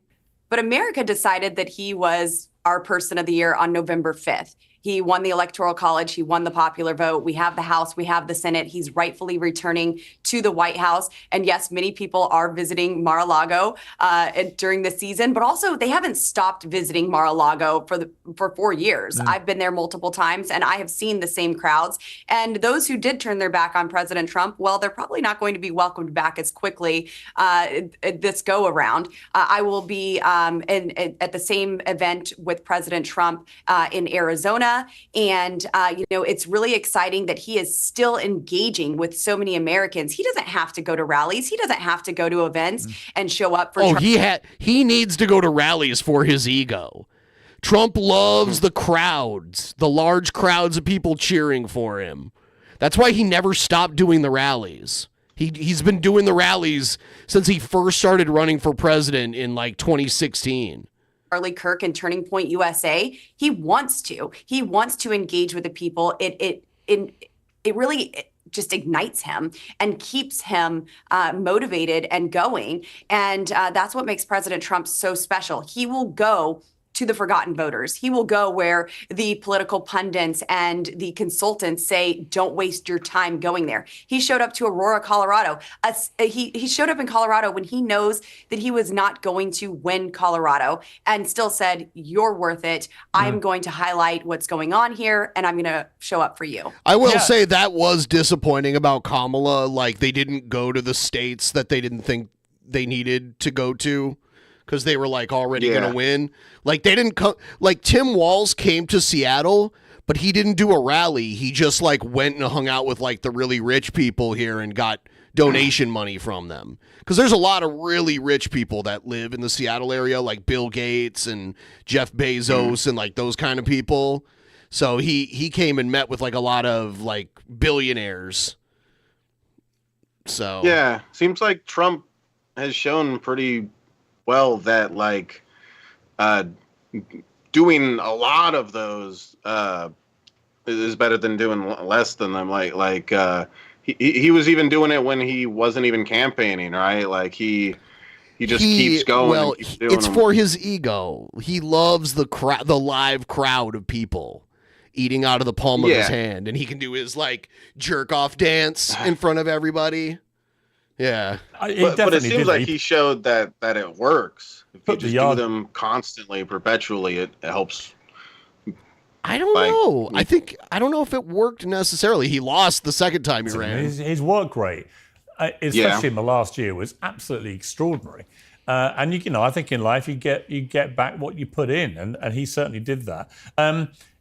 It was one of the parts of the clips that we showed of you in action was roasting the now long and unlamented head of the Secret Service. How concerned are you about his safety? I mean, I found not just the shooting itself, the first one where he got shot and hit, incredibly disturbing with how easy that was to execute from that shooter, but the fact that just a few weeks later, he very nearly got killed at his golf course, and how lax... No, he didn't. He didn't almost get killed. Someone came onto his golf course with bad intentions, but they didn't even get within like firing distance of him. The Secret Service were on that dude right away, and there was no shots fired. Trump was not in any imminent danger at that point. It all seemed there, despite the fact he just literally survived an assassination attempt. I'm genuinely concerned that he has not been protected properly. Are you happy that he now will be? Of course, I'm happy that he will have better protection now. I was one of the many voices who were highlighting how unsafe he was and that he did not have the security that he was requesting and required, and that's very obvious. But look, in this election cycle, they tried everything they could to stop him, whether that's indicting him, convicting him, trying to financially ruin him, slandering him, or trying to kill him. Everything was pulled out to stop this man from being president once again. And he overcame all of that. And so I'm certainly happy that the director stepped down. She resigned immediately following the hearing that we had in the Oversight Committee where Democrats and Republicans. A president... Like, people trying to assassinate the president is something that just perpetually happens. They think it's like something special with Trump or something. I mean, like, no one. It's been a while since a president actually got like injured in an assassination attempt. It's been a while. Oh yeah. That was still a big thing. But I mean, like, if you look at like Obama was and he wasn't even president yet. Too. I mean, for every president we've had, there's been someone who wanted to assassinate them. Yeah. But they don't normally get that close to where they actually like do physical harm to them. The only one I can think of right now is Reagan. Like, someone shot Reagan and injured him really badly in the 80s. I'm not saying that the injury itself and all that isn't you know rare. But just people on the right act like, you know, it's something special about Trump. People are trying to even assassinate him. And it's like, he's the president. That's normal. He wasn't the president at that point, though. Yeah. But even when he's not the president, it's like he's such a big person in the world, known so much, you're loved and hated a lot when you ran as a president. Yes. Yeah. Were going after her for her lack of accountability and responsibility at really keeping President Trump and others safe.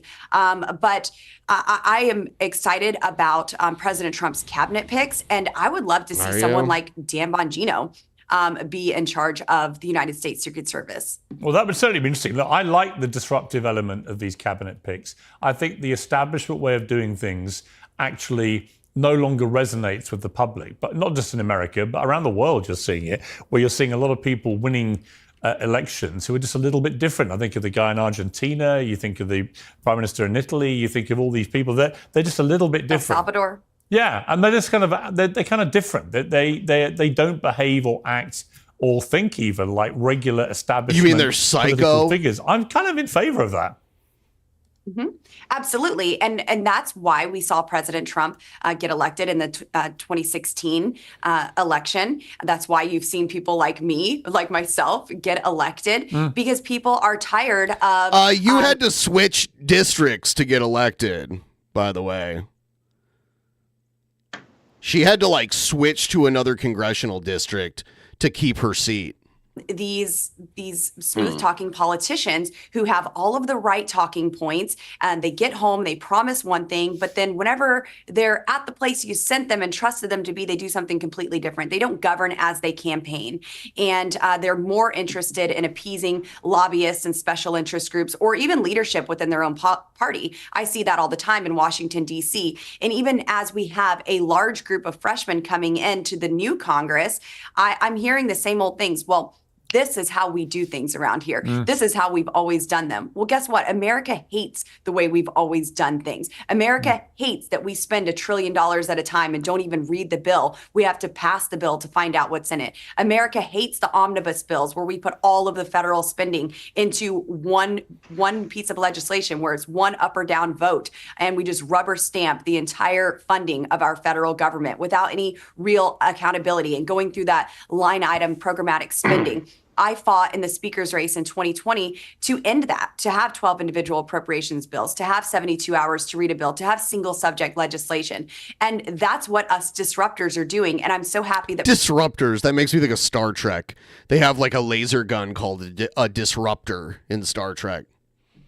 President Trump is continuing to choose those who will disrupt the norm, who are not a part of the establishment. He really does want to drain the swamp, and he has seen what's at the bottom of the swamp. And when you begin to drain it... Why didn't he drain it then? Well, all of those creatures start showing their teeth and hissing and wailing and snapping at you. And I think it's time now to drain it once and for all, and he's got the right people to do that. Do you think, I mean, my gut feeling is that the ironic thing is it seems like he's the one creating the swamp. like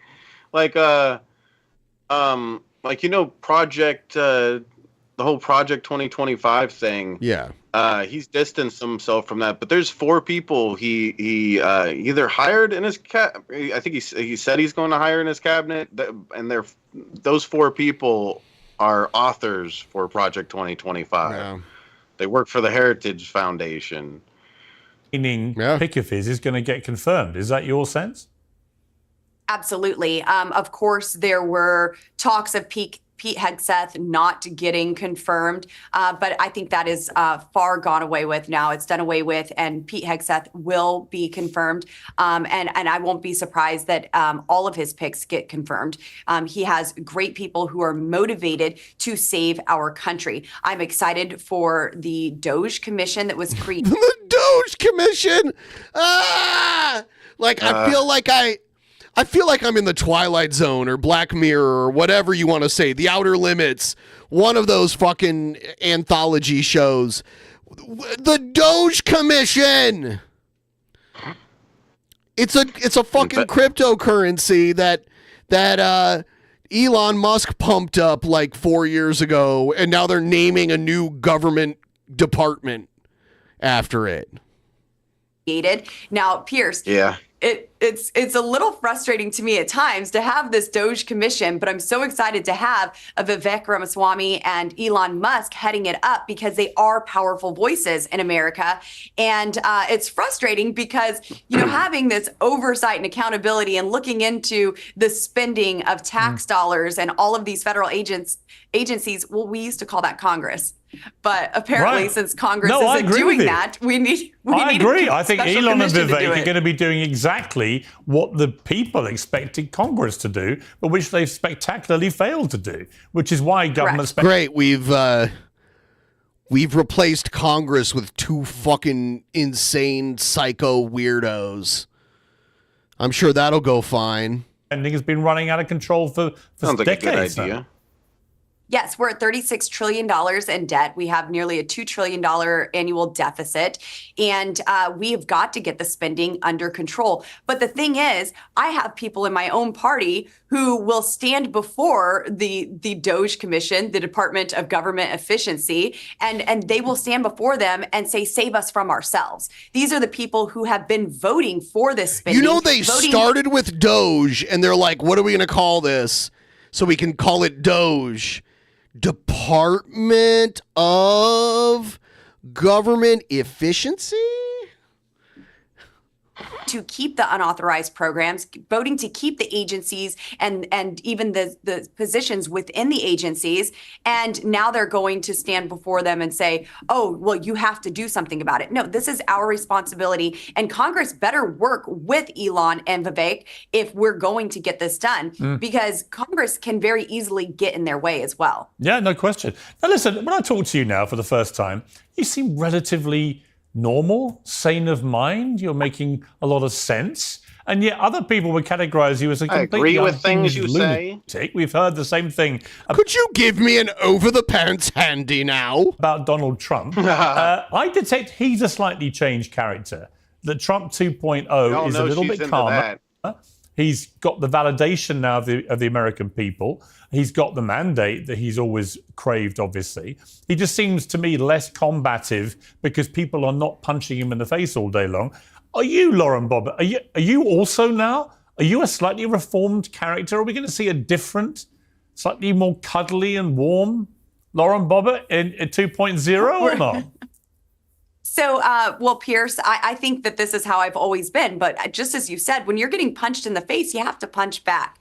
And I learned very quickly in Washington, D.C., that nothing happens here without force. I need to get the public engaged and speaking out. I cannot allow them to remain silent on issues, because when we're silent, we lose by default. And I have to have really their backing in a lot of the stuff that I do, or it's going to be like talking to a brass wall here in Washington, D.C. Leadership cares what the American people say. And so my job is to inform them of what's going on and really get them to move on an issue. Now, when I got here, I had to be scrappy. I took out a 5-term Republican incumbent. It was the first time in 48 years that an incumbent from either party had lost an election in Colorado, a primary election. And I beat this guy by 10 points because I said, I'm tired of the way things are. And so are you. I know you are, because I'm one of you. And so I had to have this really this big bang on the scenes to be taken seriously. But I had a lot to say and a lot that I wanted to do. There's a lot of legislation that I have worked on, and that's one of my favorite parts of this job. Pierce, I have this niche little zip code bill that is the biggest deal to me. Here in America, the post office can just take away the recognition of a zip code from a city. And with that comes serious consequences, like losing tax revenue, insurance rates for homeowners, or even emergency response times, and so much more. And the post office won't acknowledge petitions of the cities who are trying to get their unique zip code redesignated by the post office. And so I made it an act of Congress. And now we are actively working in the Senate to get 51 communities, their zip codes, to be recognized by the United States Postal Service. And this is the stuff that I'm passionate about. I want energy development. I want deregulation. I want a secure border. And I want to ensure that Coloradans have exactly what they sent me to get. I found here's her mugshot. from back in the day because she was arrested once when she was younger. So want them to have more water she storage arrested and for? managed forests. I'm not sure. And these are the things that I work on that you're not going to hear about on CNN or even Fox for that matter. Okay, let's find something where I disagree with you passionately about to end on, because it's all been way too chummy so far. We're starting to be friends here. We better fix No, this. let's not get ahead of ourselves. I know it's Christmas. You know what? I saw this, and I wonder if this is real. Is this fake? There's a picture of her in like a bikini, and she's got like a 1990s, like, damn it, why is it? I hate it when it tries to make me watch this shit or sign up for this shit. But yeah, she's like in a bikini, and she's got like a 90s style tribal tattoo, which is so weird. Yeah. Right here. See? It's like covering like one whole side of her torso. Looks like it goes down pretty far too.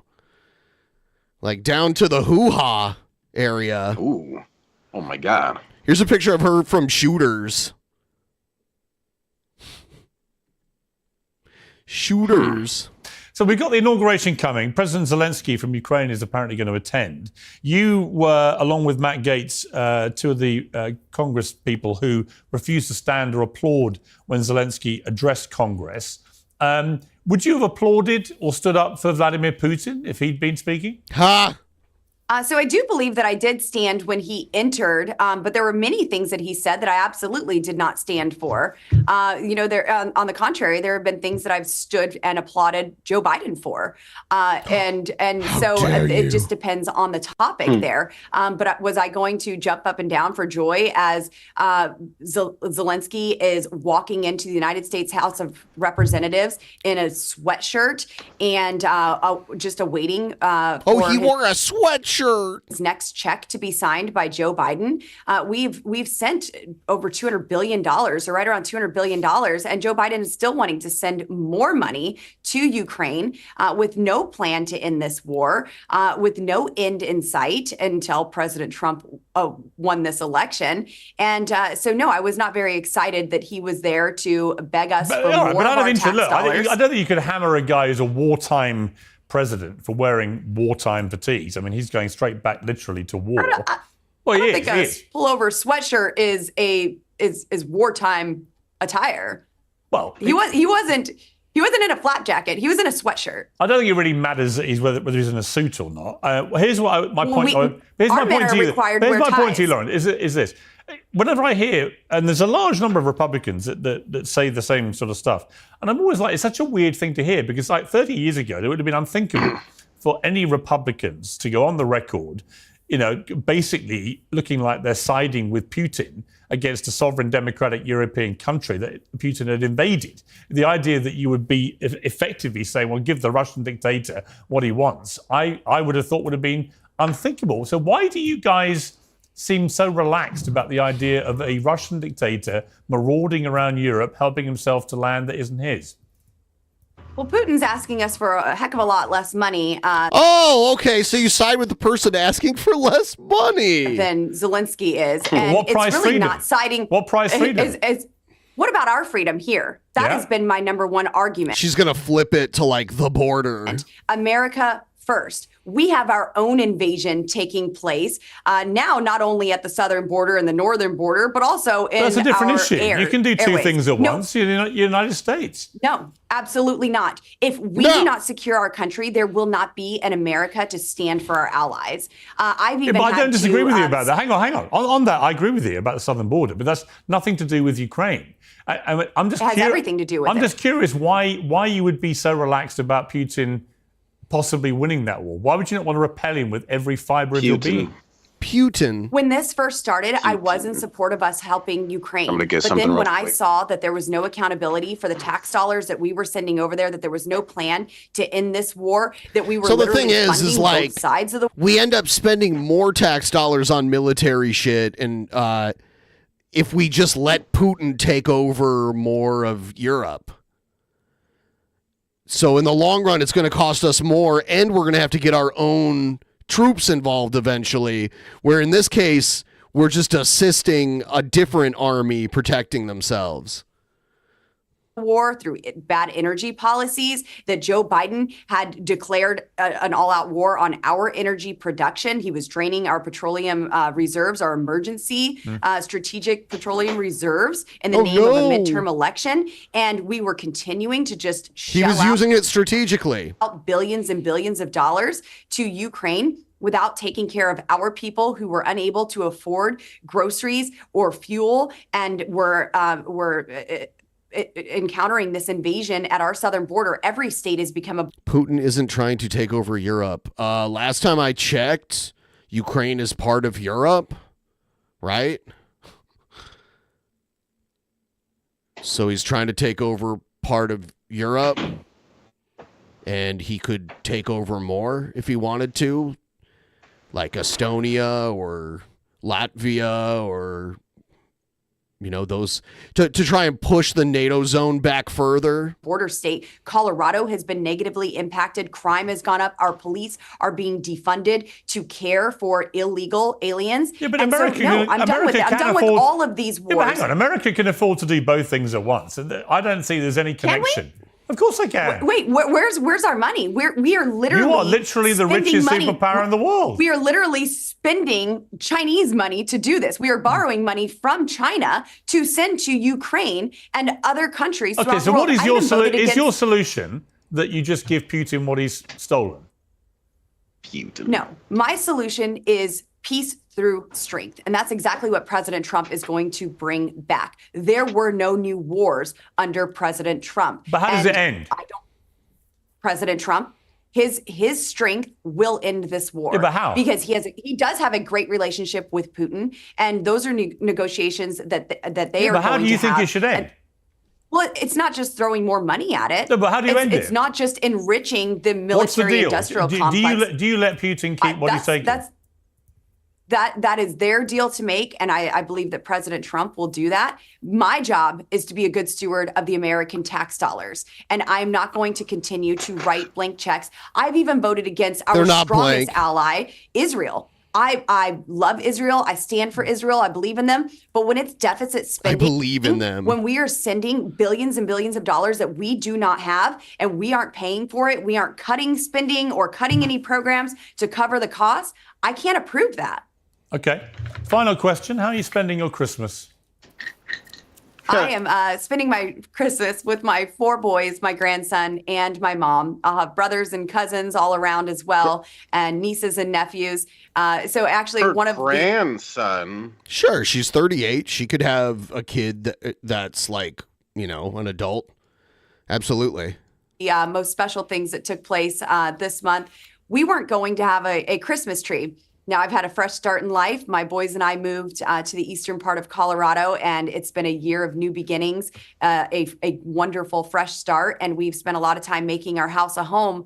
But I've spent so much time getting this house She's just ready. not that much older than me. I couldn't buy... imagine in being a granddad. She got started early. Christmas decorations, and we're some people have kids some people get married and have kids as soon as they're old enough to do it. Not going to be there on Christmas Day. And so I told the boys we weren't going to have a Christmas tree. And last week when I came home from work in Washington, D.C., I walked into our home to find a beautifully decorated Christmas tree that my boys surprised me with. Fantastic. And it was wonderful. So I will be with them this Christmas, and we'll be celebrating the life of Jesus, the birth of Jesus, and knowing that we get to celebrate Easter in just a few short months. And without the resurrection, it's all futile. Well, hey, I didn't say that they were trying to take over all of Europe. I don't know, what's wrong with you? I said they're trying to take over more of Europe, and they are, because the country they're trying to take over right now is a European country. I don't understand what's so difficult to understand about that. There's certainly been some big resurrections in the last few months already, not least Yes. Donald J. Trump. Lauren Boebert, nice to have you on Uncensored. Come back soon. Yes, thanks so much, Pierce. Great chatting with you. Take care. All the best. All right. Okay. I'm going to do a quick bathroom run. I'll be right back. Okay. I think if they're going to make that show uncensored. People should fucking cuss more. You know what I am saying? I feel like the whole time they talked there wasn't one cuss word or anything bad said. Fuck that. Fuck that.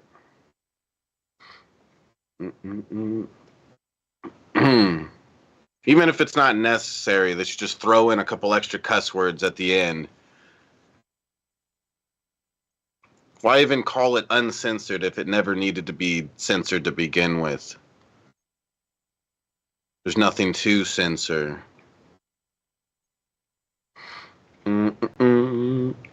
Oh, damn. So, you guys excited for Spin Till You Spew tomorrow? I'm a little scared. I'm a little scared. You gotta make sure to become a patron, guys, so you can watch it tomorrow. You gotta be a $5 patron or more, I guess, in order to watch it. So, do it, guys. I normally don't drink hard alcohol, but I do seem to have kind of a high tolerance for it for some reason.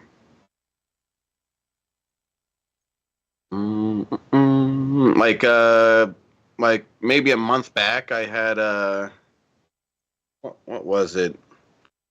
I had a big bottle of whiskey, decent sized bottle, and I drank the whole bottle in one night. Yeah, I probably am gonna need it, Reader, because we all know fucking Ben's better at the trivia crap than me. Unless the trivia is about Pokemon. Is it about Pokemon? If so, I think I got this. We just have to do Pokemon trivia. And I'll win every Spin Till You Spew. Oh, whoa, Johnny, I don't know about that. I don't know about that.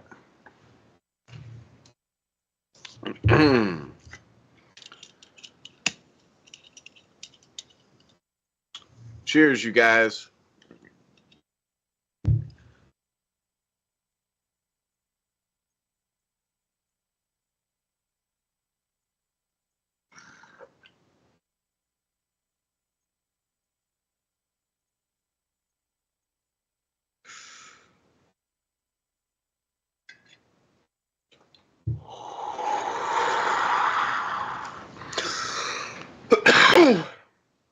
Oh, man.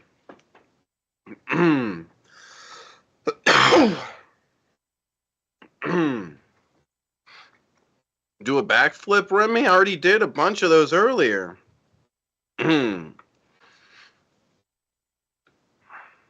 What strain? Oh, I'm not sure.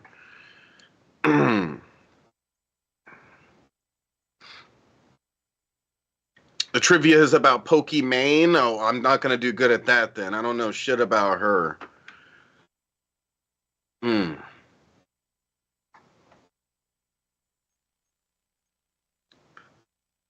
Literally. You don't think I could do a backflip? I could do hecka backflips. All right. All right, here we go. All right, so. Damn. Let's check out this Nick Fuentes thing. Yeah, that was something else. Yeah, we're gonna check it out and see what happened. Here we go. I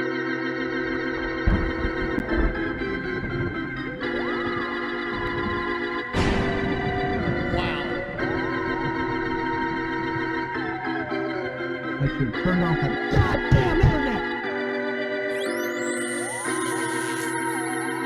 Oh, don't touch me. Don't touch me. TP, are they going to touch me?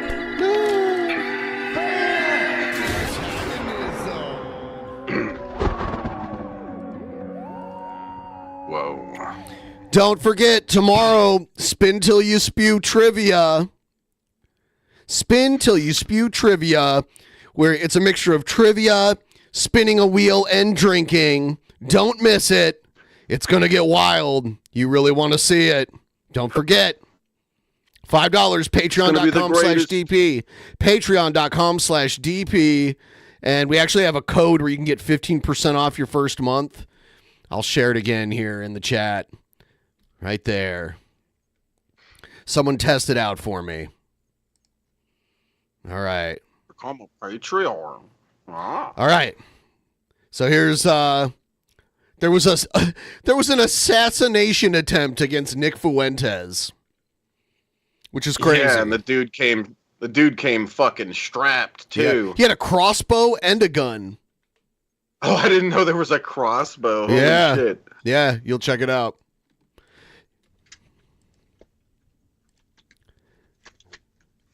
Yeah, he's got a gun in one hand and a crossbow in the other hand. Oh, damn.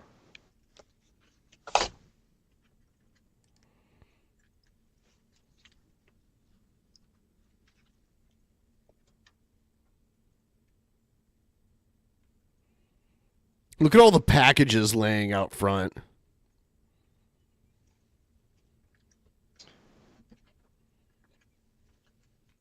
Yeah, like how often does he check for mail? Like, damn.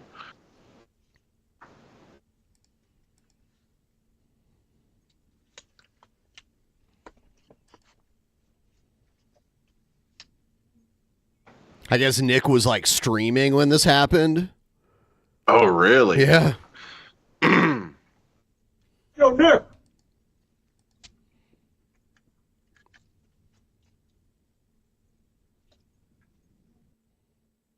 All right, so that's the first video. Here's the next one.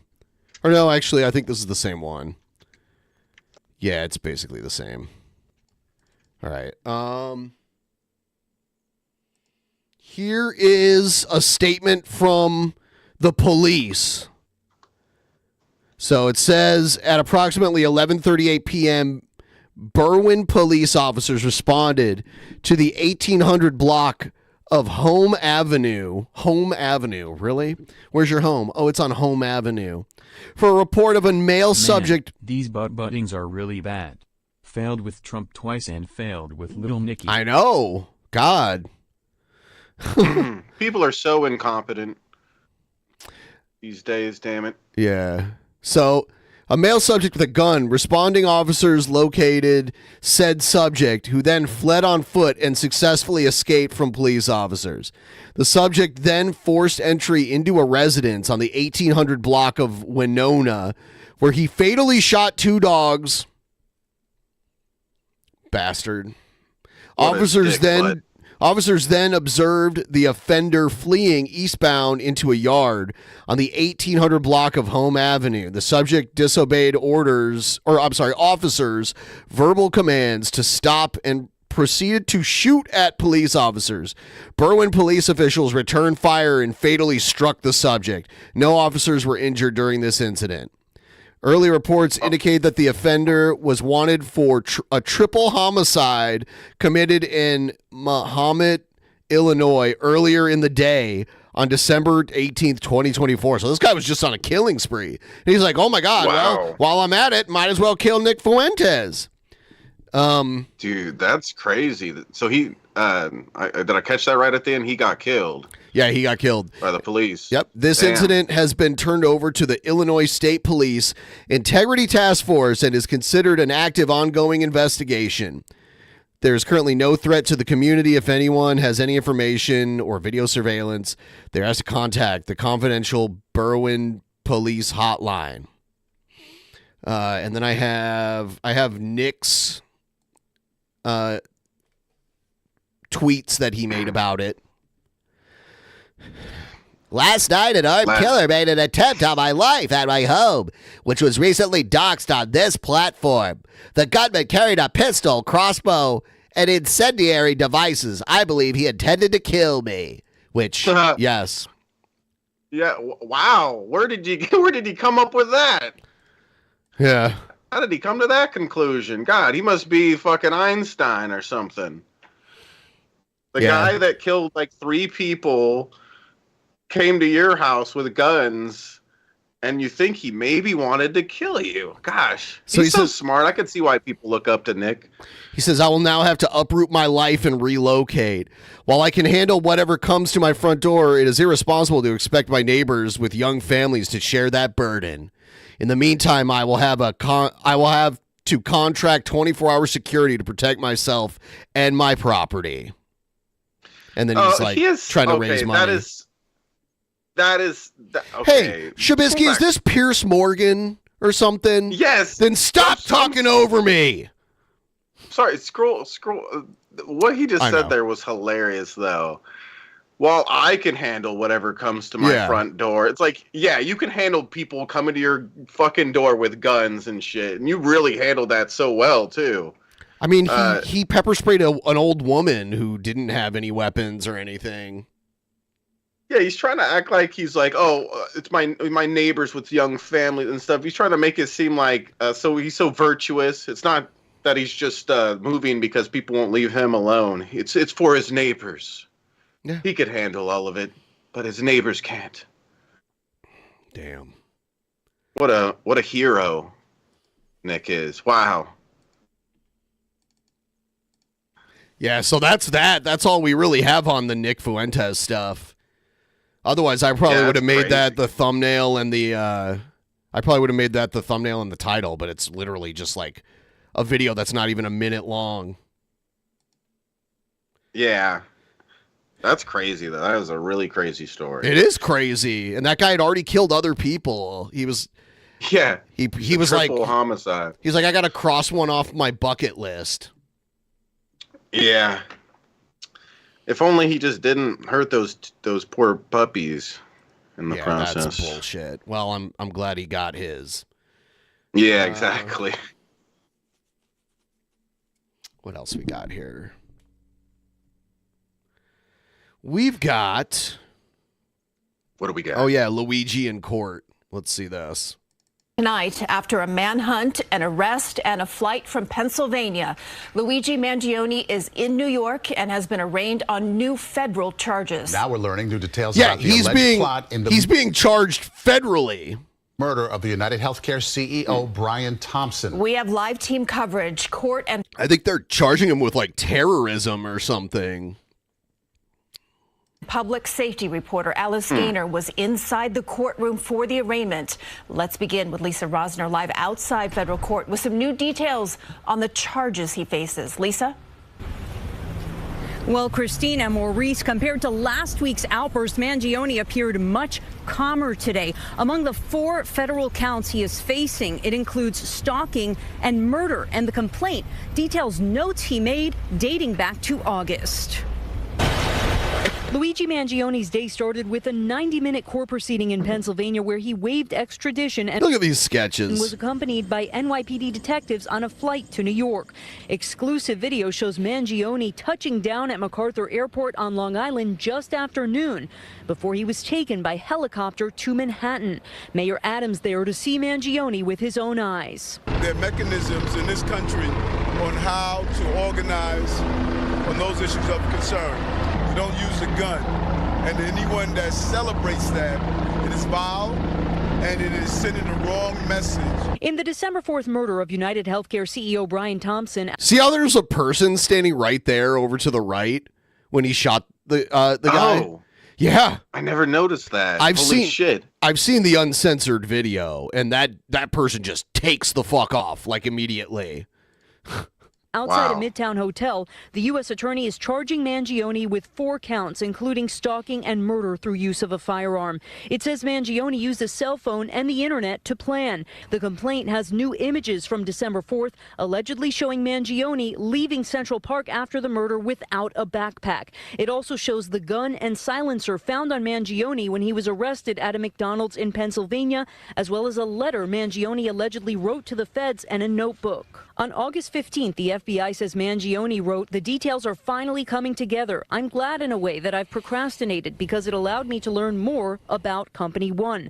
The target is insurance because it checks every box." And in a letter to the feds, Mangione allegedly wrote, "I wasn't working with anyone. This was fairly trivial. Some elementary social engineering, basic CAD, a lot of patience. P.S. You can check serial numbers to verify this is all self-funded. My own ATM withdrawals."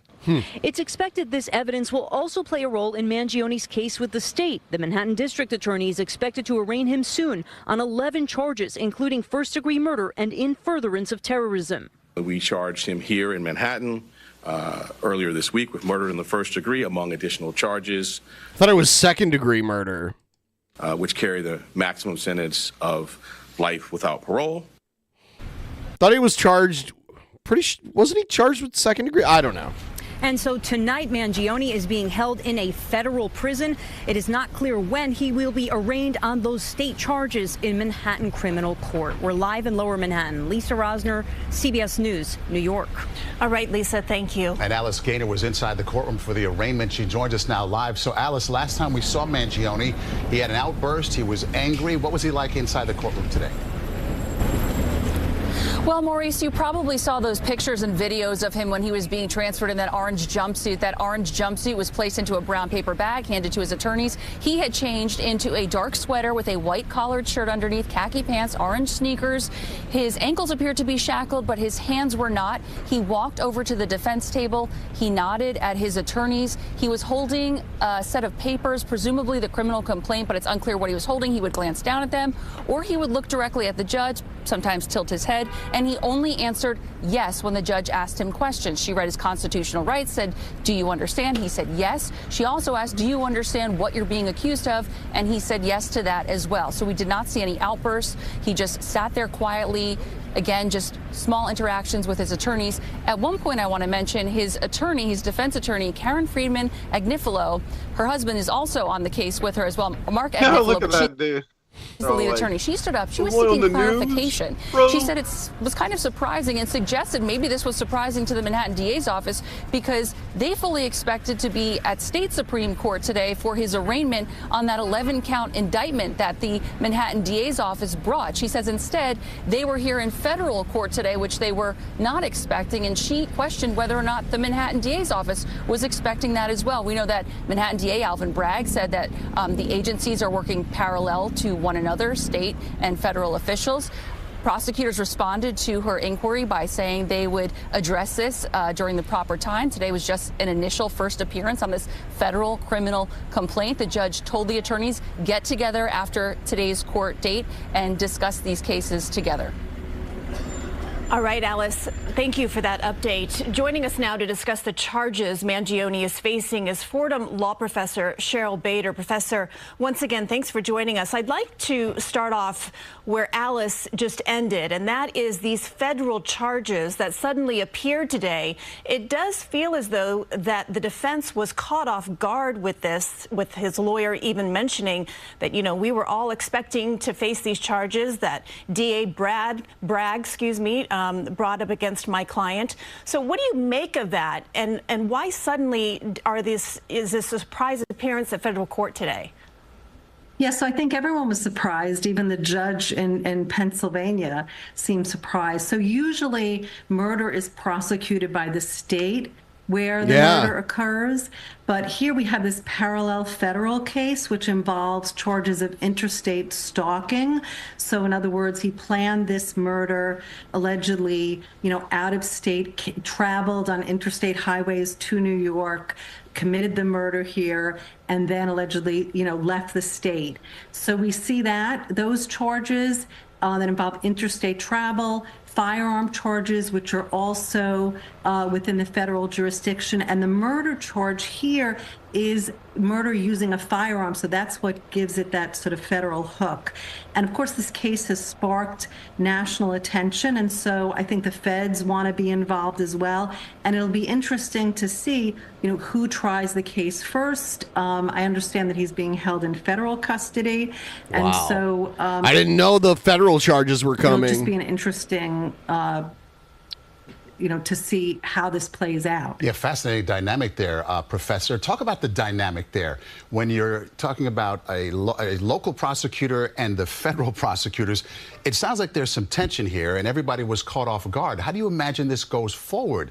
I mean, they're just trying to make sure he does hard time. Could it jeopardize the case? Well, sometimes you do have these turf wars, and, we'll have to see if everyone plays nicely in the sandbox. And really, a lot of it is a matter of who gets to go first, right? So we see this initial court appearance, but of course, the state has already sought an indictment in the grand jury. And so typically they might be the first to go because what we saw today in federal court was just an initial complaint, but the case has not been indicted yet. So again, one significant difference in the federal case is it involves the possibility of the death penalty. And of course, we don't know. We haven't heard from prosecutors whether that's... Yeah, like most states don't have the death penalty anymore, but the federal government has it. They can sentence someone to death if they want to. The death penalty, but that's something that the New York prosecutors can't do. It's not available in New York. Now, of course, either way, you're going to have New York jurors. And normally a judge decides sentence, but when it involves the death penalty, the jury decides. And so, unclear whether a New York jury will favor and vote for a sentence of death. And also, this is an unusual case. And even though it's a cold-blooded assassination, we've seen quite a bit of support and sympathy for Mr. Mangione. And so I'm not sure how that will play out in terms of the death sentence either. So much going on there. Okay, so Fordham Law Professor Cheryl Bader, thank you for the insight. All right. That's that. Yeah, I didn't see the federal charges coming. They're gonna... That'd be crazy if they actually went for the death penalty. That's just insane. Because it's just like they want to make an example of him. Yeah. Yeah. All right, we've got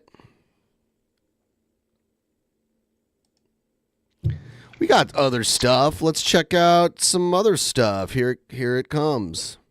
Some other stuff?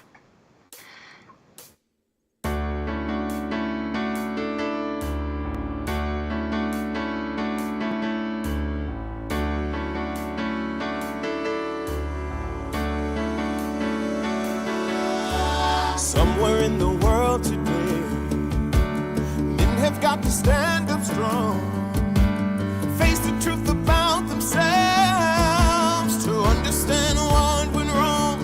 I know we can find a way. I know we can find a way. I know we can find a way. Stand up. It's amazing. Stand up. It's amazing. Stand up.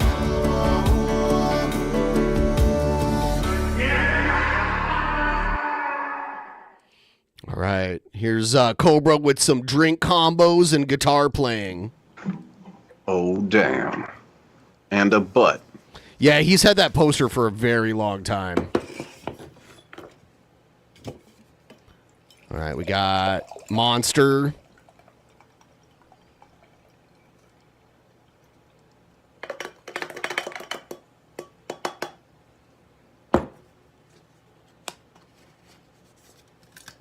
It's empty.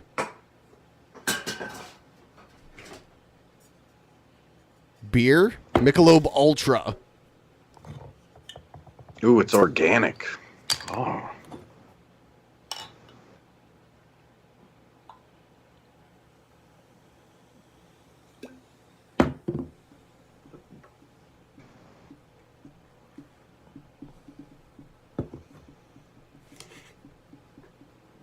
All right, now he's going to rock it.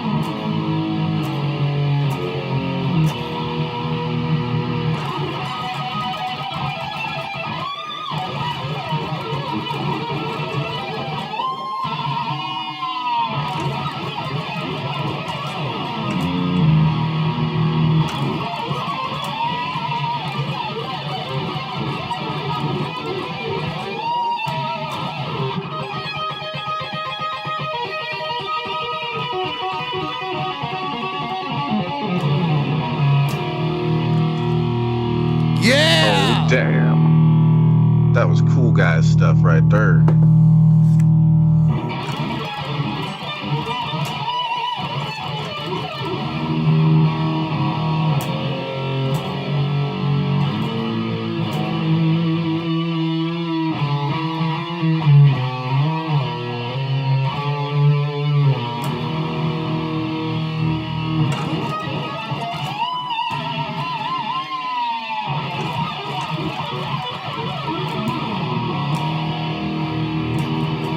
I like how he hasn't said one word this entire video so far. Yeah.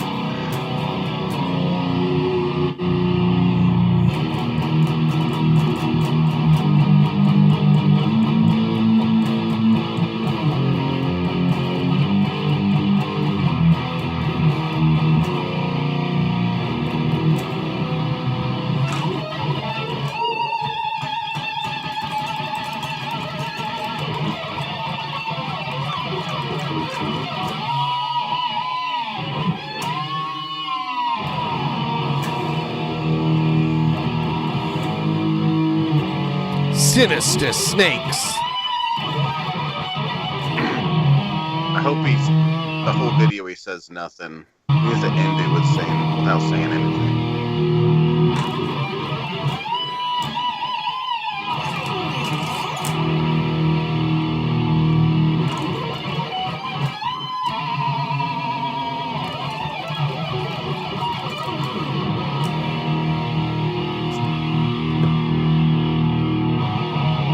I like how, yeah, he's taking a sip and still playing, doing a hammer-on.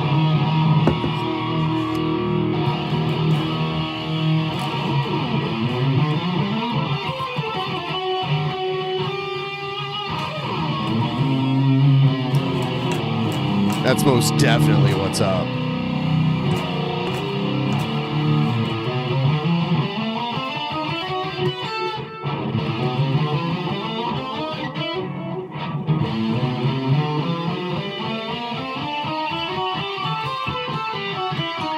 He's playing scales.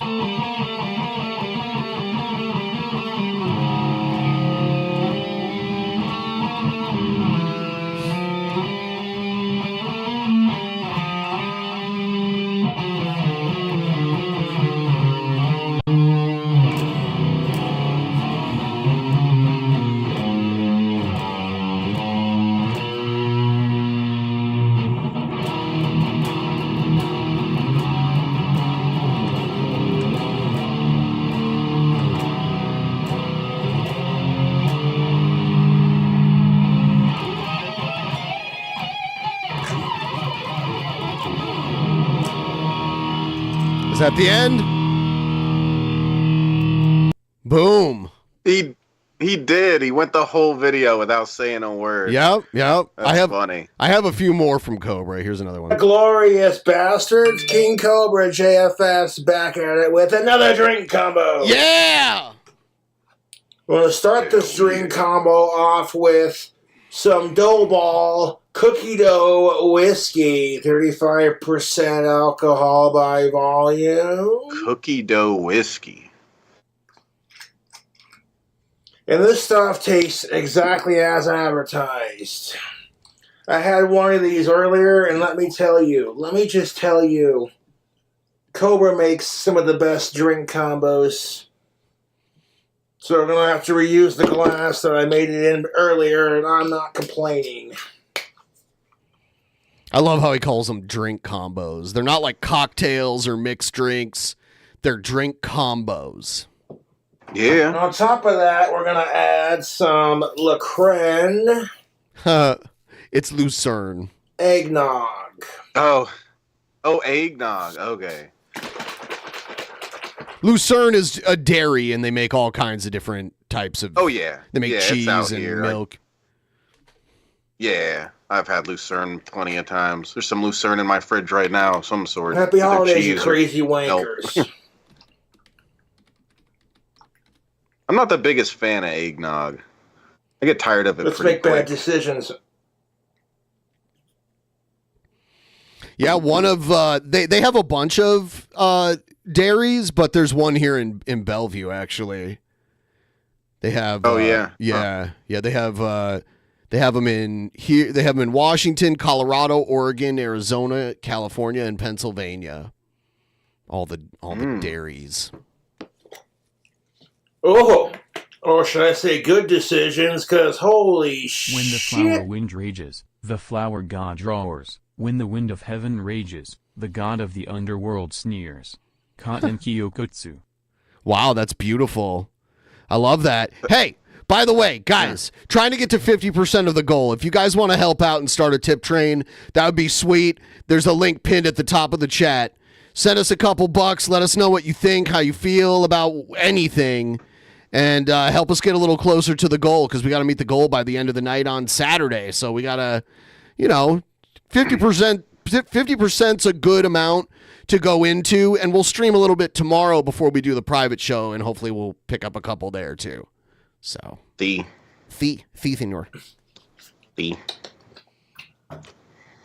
YouTube, that drink combo tastes like eggnog and raw cookie dough. If you don't want to get like super fancy with the holiday cocktails for the adults, super easy to make. 2 ingredients.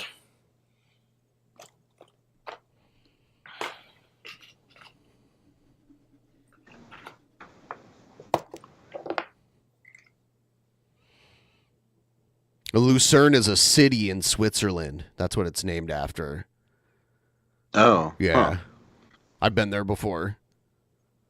It's like from the Middle Ages and shit. There's like old castles and these old bridges and shit. It's like, why was the snowman happy? Because he saw the snowblower. Why was the snowman happy? Because he saw the snowblower coming.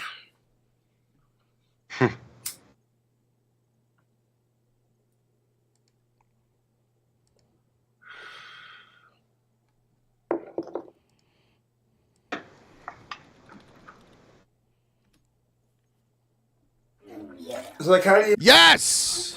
Thanks for becoming a sponsor, Tubes. Yes, Tubes. Why is Shabisky armed with a flamethrower? Are you compensating for something, Scrub? Yeah. You make a snowman, you add snowballs. How do you make a snow woman? Well, you add a pair of snow boobies.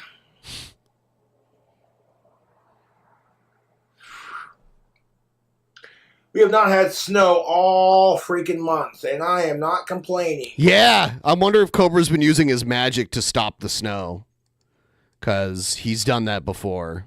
We had like a little bit here and there, but nothing too major.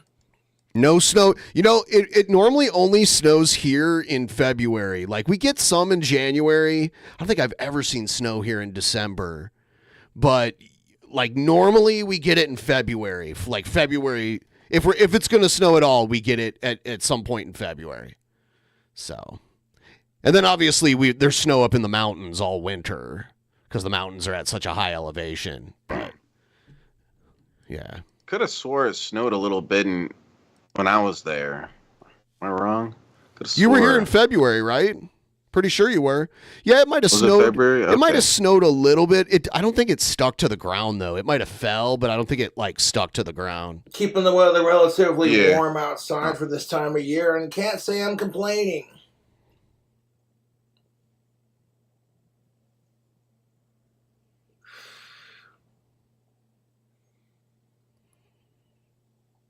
So I deck the halls with your balls deep inside Holly's of age, alive, cisgendered, consenting, and related pussy. Hell yeah. I agree with that.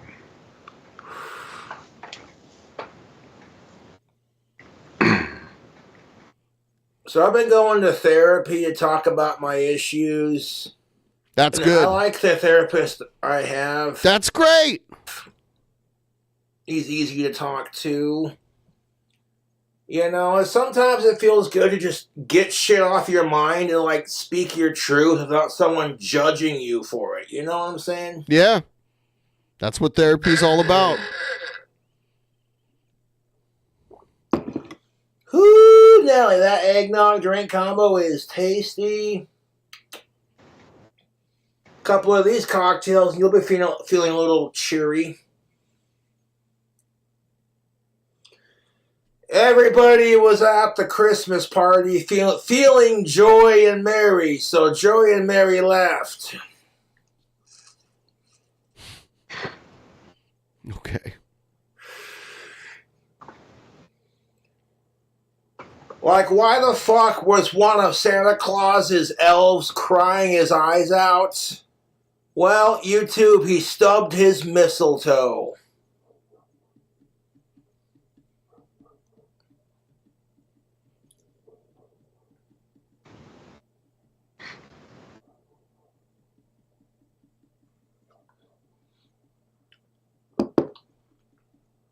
Yeah, apparently Guns N' Roses came out with a new Christmas single. It's called Egg Nog Nog Noggin on Heaven's Door. That tastes like heaven in a glass. Hold on, let me validate my parking. There are plenty of people that are like super crazy that aren't under psychiatric hold. I think you're assuming a lot. He probably is going to therapy. Most therapists aren't in a hurry to like throw you in a mental ward. So I don't agree with you at all there. Yeah, and he poses no danger to anybody or anything. Yeah. I don't. Oh, fuck me. It's got a kick to it. Well, you're just assuming a lot.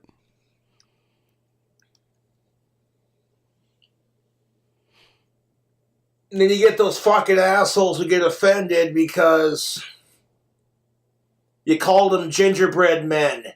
And that's too gender specific. And what if that gingerbread man identifies as a gingerbread they, them? You intolerant bastard. How dare you disrespect that cookie's pronouns? What's wrong with you?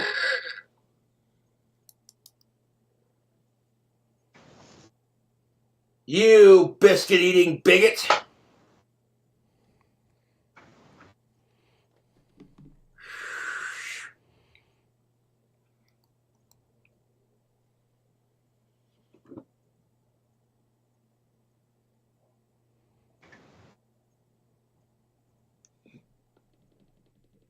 All right, and I got one more. Ooh. We got from Taco Bell some crispy chicken nuggets, a 10-piece. Side of Bell sauce, a side of Hidden Valley Fire Ranch sauce, and a side of jalapeno honey mustard sauce. One They can started doing chicken chicken nuggets quesadilla. at Taco Bell. Add black beans, add seasoned beef, add steak, extra 3 cheese on that chicken quesadilla. And that comes with guacamole, sour cream, and avocado salsa packet. I take that packet of avocado salsa and add to the sour cream and guacamole for an extra kick of flavor. Not a Now, I've sponsor. already reviewed the Cantina chicken quesadilla from Taco Bell. It's delicious. Quesadilla. However, we're going to try these Taco Bell chicken McNugget action.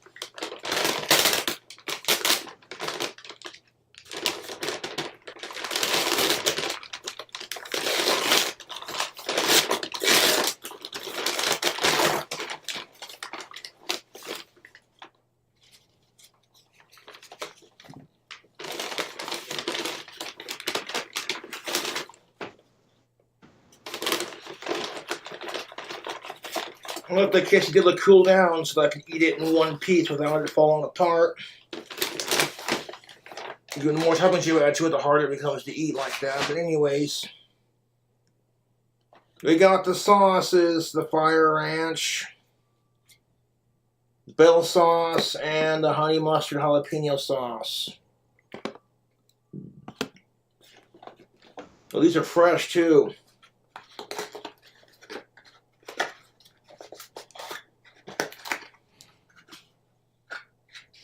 Chicken tenders. Nuggets. Yeah, it's weird that Taco Bell has chicken nuggets now. It's from Yeah. Taco Bell. We're going to open all 3 sauces and we're going to try all 3 of them.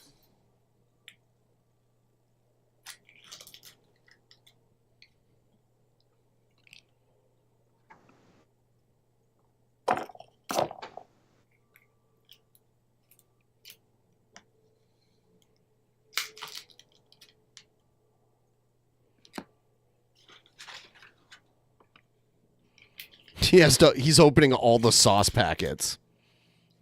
Yeah. So he's getting it ready. He's preparing. Chomp it. Are they exquisite?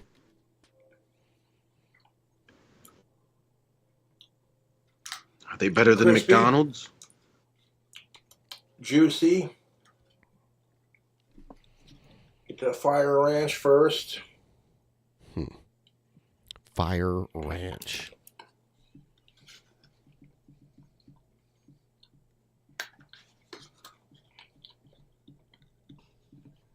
Get that bell sauce next.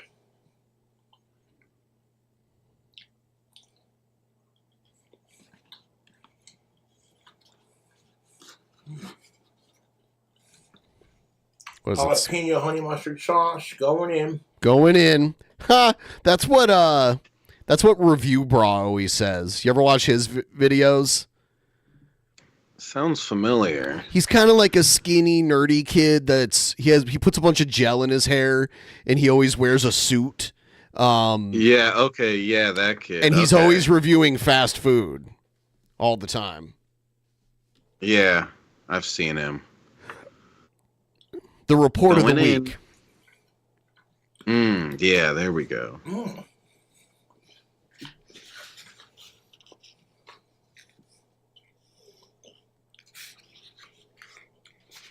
And these are fresh out of the fryer. They're warm, juicy, crispy.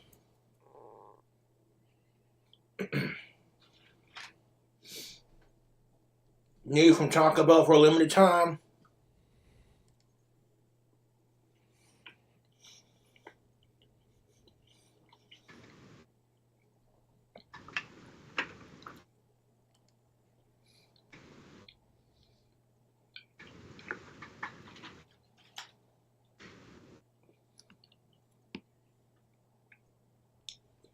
Taco Bell chicken nuggets.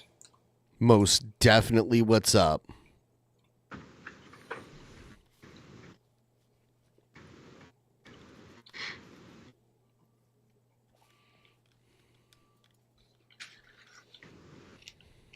Grab you one, get yourself some of that sauce. I'll grab one. Yeah. Thank you. That'd be amazing if that was the way that you could like pass food. You could download food. Thanks. Yeah. I'll just print it.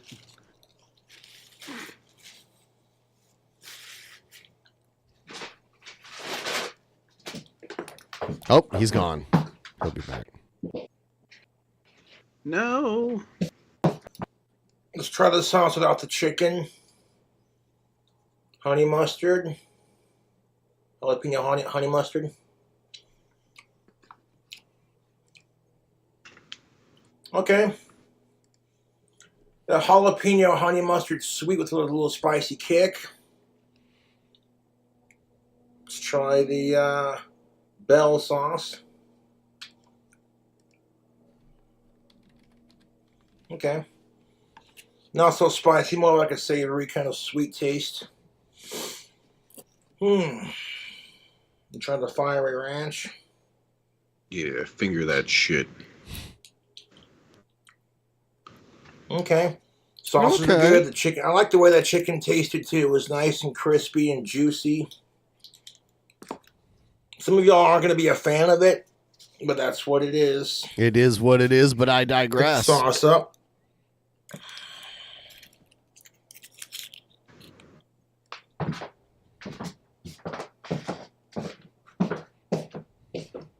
He's getting me hungry. I need a chicken nugget, damn it. Collection. I like Taco Bell in general. They're one of my favorite fast food restaurants. It's quesadilla time. Well, this quesadilla looking extra thick-alicious.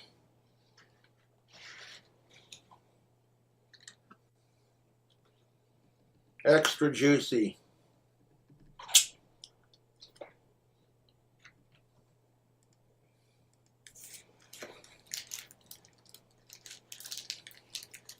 I don't think I can pick this up and eat it until it cools off, man. Because as soon as I try to pick it up, I got quesadilla guts spilling all over the place. Quesadilla guts. Now, when you add more ingredients to it, it's going to get extra messy. Yes, we have seen that. Sour cream. This is just me personally, but I'll take that salsa packet of that green salsa right there that comes with the cantina chicken. And pour half of it into each thing. So one half of it for the sour cream. And like the rest of it in the guacamole.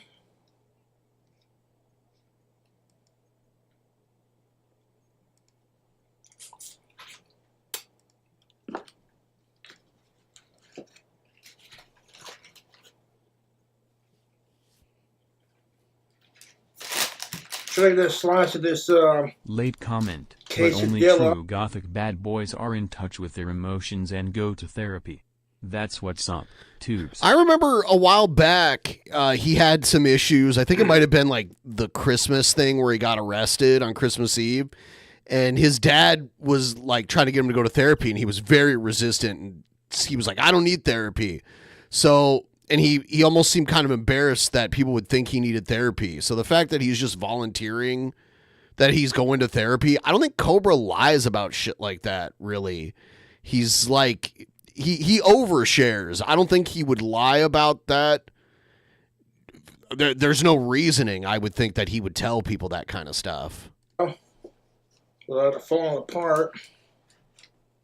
Oh, look at all that cheese. The cheese pull on that is ridiculous.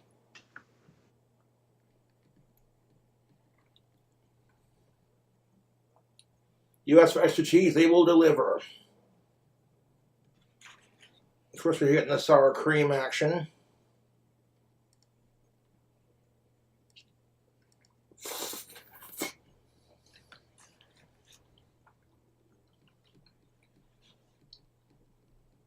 In the guacamole action. Guacamole action.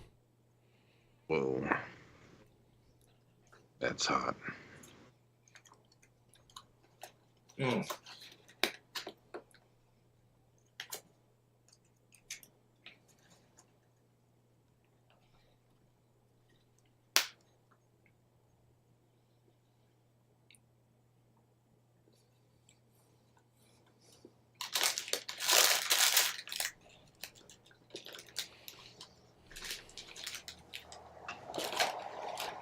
Mm.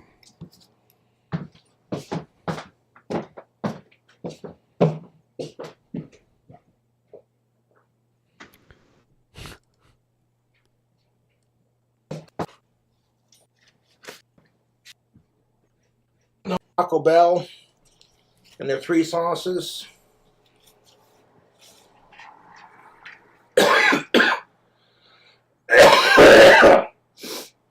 Excuse me. It's tasty, man. That's getting the Cobra seal of approval. I knew it. I want to try them one time for the one time just to see what all the fuss is about. A couple of foodies that I watch on YouTube are not having it. So I want to make that decision for myself and see how I like the taste of them. Whew.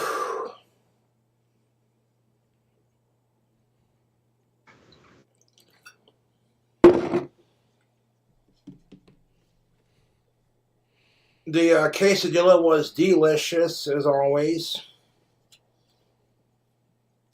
Thanks for watching the food review. Thank you. All right, and now we're going to switch. We're going to switch to something dreadful. Whoa. Hello everyone, welcome back to my channel. So God, I'm about to spew before Spend Do You Spew even begins. Get it out of your system now. Got another. Oh no, look at her. Oh, more no, makeup. Not really. I just didn't feel like putting everything back in the thing to unbox it because I've already seen it. I know what I'm getting. Just wanted to surprise you guys. So no, it's not Ulta.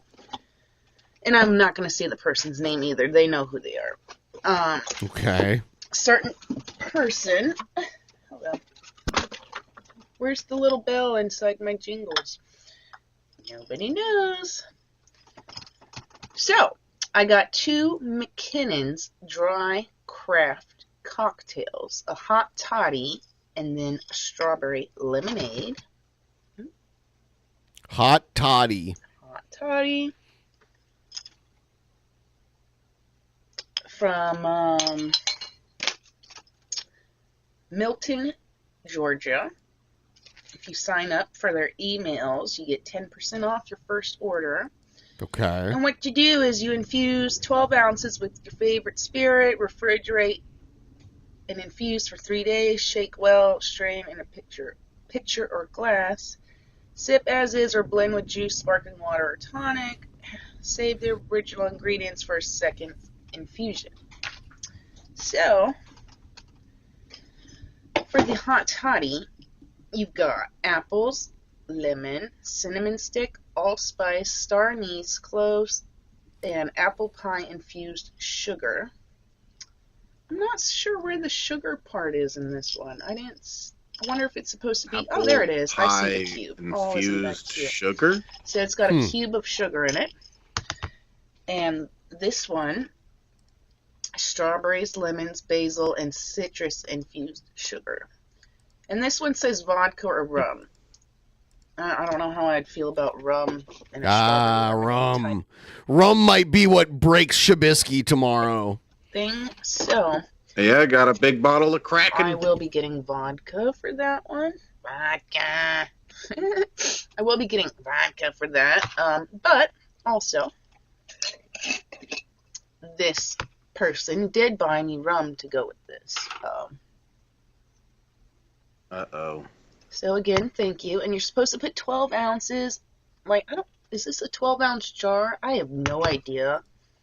Whew. Hello, where's the ounces on you? I know you have ounces. This goes only up to 5 ounces, so I'm going to have to do this 3 times. Oh my god. So I'll have to go and learn math. Can she just go and piss behind Walmart or something? That content's better than this. Yeah, hopefully that's what this leads to. This big-ass bottle of rum. Oh, a liter. Holy crap. I was like, shit. Okay. Oh. I think this... That's a big-ass fucking bottle. This is bigger than, like, what I usually get for myself, I think. But, oh my god, thank you. Whew. I should make some rum balls. I wonder what I need for... Ooh, smell the rum. Hello. I wonder what you need for rum balls. My grandma used to make those. Okay. So 5 ounces.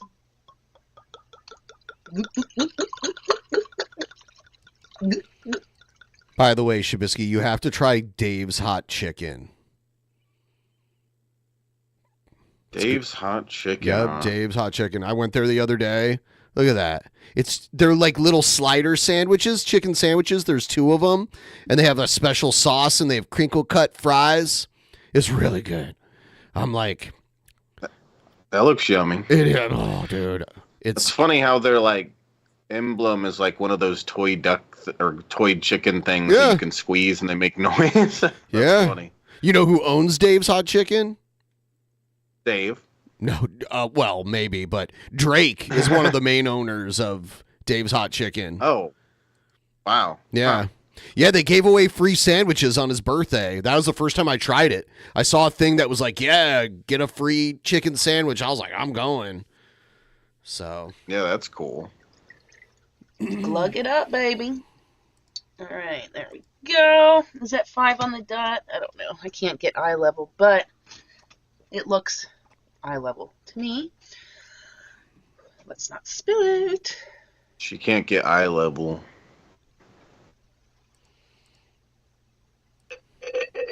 Did not spill. Thank goodness. All right. So let's go ahead and do our 2 ounces, and then I'll go back and do the other one.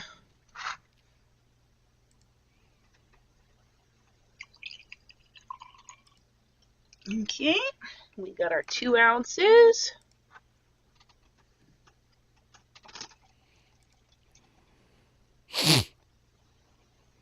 Already starting to smell festive. Ooh.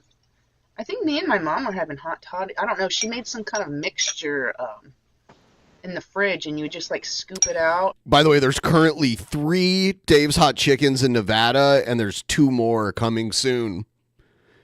And really? They're all in Las Vegas. And I can't remember everything you did to. Oh man, she needs to make that again. That was actually pretty damn good. I'm gonna have to ask her if she has the recipe. All right, another 5 ounces.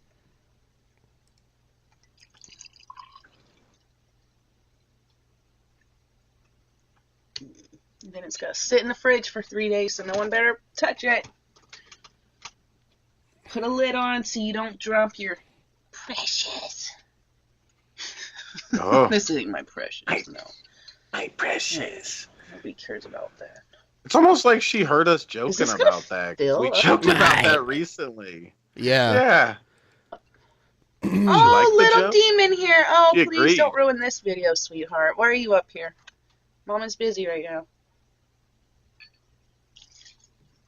Oh, ooh, perfect. Oh, perfecto. You don't want to say hi, little demon? Good afternoon. Well, it's not afternoon anymore, is it? Hi, demon. Hi. You're so precious with your demonic ways. Oh, my goodness. Demogorgon. You couldn't wait for Mama to finish a video. You couldn't wait. Doesn't surprise me. Let's see. All right. Can't wait. Might now, some of you. Days, I guess I'll do a review on what I think. So, I'm sorry I had to redo this video over, but it's kind of better because now that I got the rum, and now we can all see what it looks like. Yeah, it has like all the like spices and garnishes and shit in it, and then it just infuses in the fridge for 2 days, and then you pour it. And it, yeah, I've seen these all before. That fun jazz, Seems neat. So, all right. And like I said, There's like dried fruit I'll be in back there and here that kind in of shit. a little bit to do a food review because I'm hungry. So, thanks for watching, and we'll see what this She's looks like. not as psycho in these videos. When she's live, she's constantly like fighting with her chat and getting trolled. But when there's no chat, she's not getting triggered constantly and like trying to argue with the chat for the whole video. Yeah, she's one of those people that wants to be big on the internet, but she can't handle the internet, you know? Yeah. She can't handle what it takes to be a streamer and stuff. Yeah, she might be better off doing these kind of videos. Yeah. They're less entertaining for us to watch, but for her it's like she's not getting triggered and like telling people to fuck their mom and all that kind of stuff. So Less screaming while riding their bike. less peeing everywhere. Yeah. Yeah. Have you played that new Marvel game that's out? No. It's a free to play game. They have it for PC and Xbox and PlayStation. It's like cross platform and it's like a shooter game, like a third person shooter. Yeah, that's cool. Maybe I should. I could try download it. I did hear it was free. Yeah, it is free. That sounds cool. Yeah. Marvel Rivals. Let's see how far we can get through this. Oh God. This excellent Autobot delivers pizzas by day and delivers justice the rest of the time, day or night. Okay. Stay tonight, bump-it-up, bump-it-up, bump, stay tonight, bump-it-up, bump-it-up, stay tonight, bump-it-da-da-da-da-da. It prevents embarrassment! It prevents embarrassment!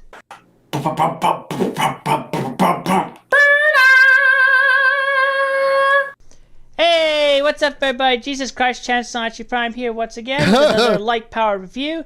Today we are reviewing Transformers Legacy United Merge, Quickfill Autobot, and Selena. So here we are, and there she is. And first and foremost, as always, we'll take a quick look at the packaging. So I could not imagine being in my 40s and still playing with toys all the time. Like I don't I have a couple like collectible toys that just like sit on a shelf that other people gave to me. I could not imagine just like having like this huge collection of toys and like playing with them. I don't know.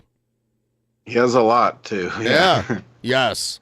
Right here we got that's the leader, pink motorcycle Ford. Yeah, Christian's like a year younger than me. Zooming through the streets. No, oddly, she doesn't have the projected lady on her back, riding on her. She just forgot to turn on the. I'm confused hologram. on why when we see these reviews, why is the quality of these packages so bad? Like, why is the drawing of this motorcycle so bad? I could draw a better motorcycle. Let's say that's classic the lujo. Like the wheels aren't even round. Look at the wheels. Chris Chan drew that. Chris Chan drew that. Okay. But at Salida, Quickville Autobots at Salida. Quickville. Did he draw it over? Well, it looks like they designed the package here because it says like merged, like the dimensional merge, and it says the Quickville Autobots, which are like Quickville. Oh. So must have designed this packaging. There we go. Yeah. Transformers. There's the top of the bots. Legacy Diet Bird. On the side of the bots, we got the lovely, fabulous artwork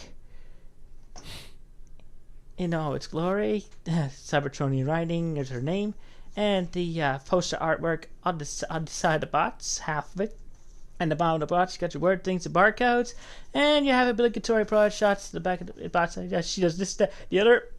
So much incoherent rambling. And you have her bio if you want to read that. And that's basically it for the packaging. So right here we have Etzelina and her fun little loving motorcycle mode. She's a pink motorcycle. Yep, a lovely pink motorcycle. So let's get closer. Look at the details. She's got the headlights up front. Autobot symbol right there on the windshield. Looking all fine and dandy. And Wow, she has some big headlights. The sides here. She's got lots of pinks, some grays, and some blacks. Which that's quite the accent. The blacks. Stand right here. Well, stand in motorcycle mode.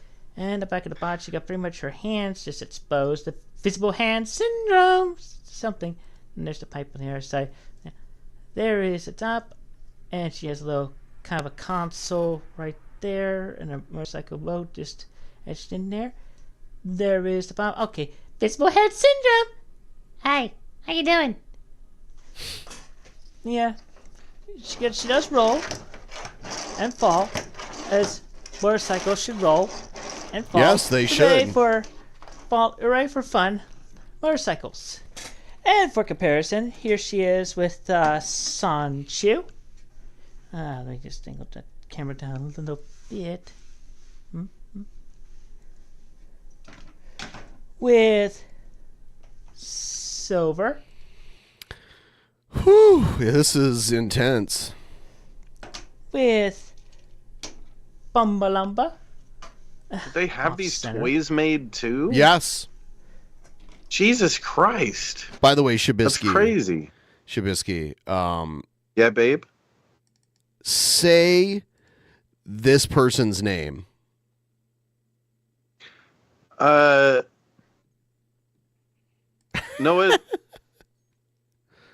What's his name? Kaniga. Is that Noah Kaniga. Is that what it is? Yeah, I think so. Noah Kaniga. I'm saying it right. He's a football player for Eastern Michigan University. I'm like, how are the announcers going to say his name? I'm just wondering. Yeah. They better pronounce it right. I like how he's a Kaniga. white guy too. Yeah. And with a couple other motorcycles, here she is with the Transformers Movie 1 RC. Front and center right there. 2 pink motorcycles. Yes. Yay. And also, here she is with Transformers Prime RC. Dueling motorcycles. They have wings? And of course, here she is with Earthrise Optimus Prime. So, there you go!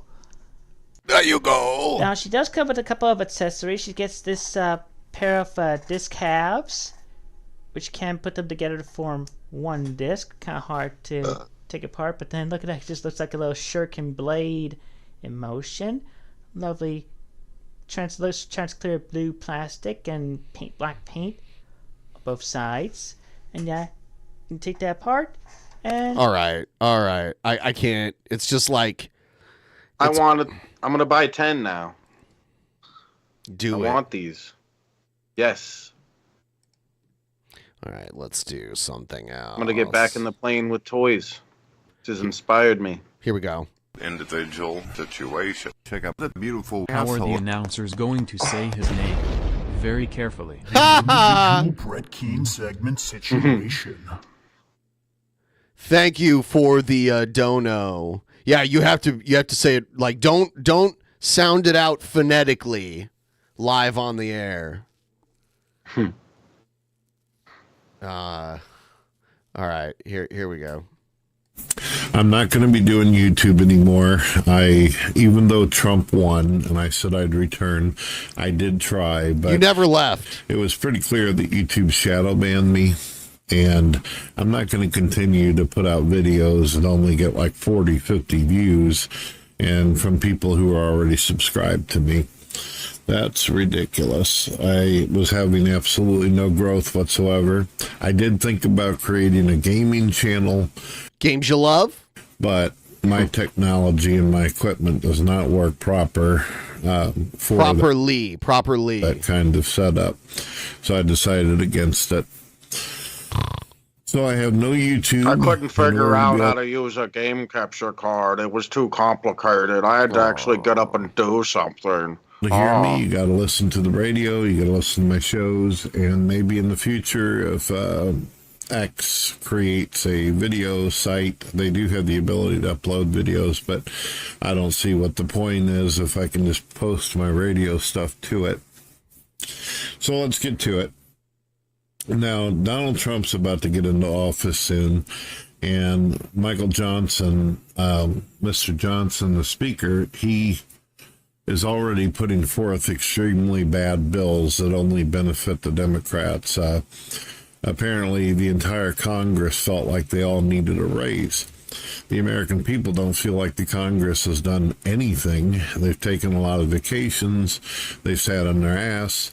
They did nothing to help the American people, especially during the hurricanes. And why they think they deserve money, I don't know. There's also some rumors going around that a lot of politicians like Nancy Pelosi are going to flee the country. Politicians, yeah. Politicians. Because they don't want to be investigated.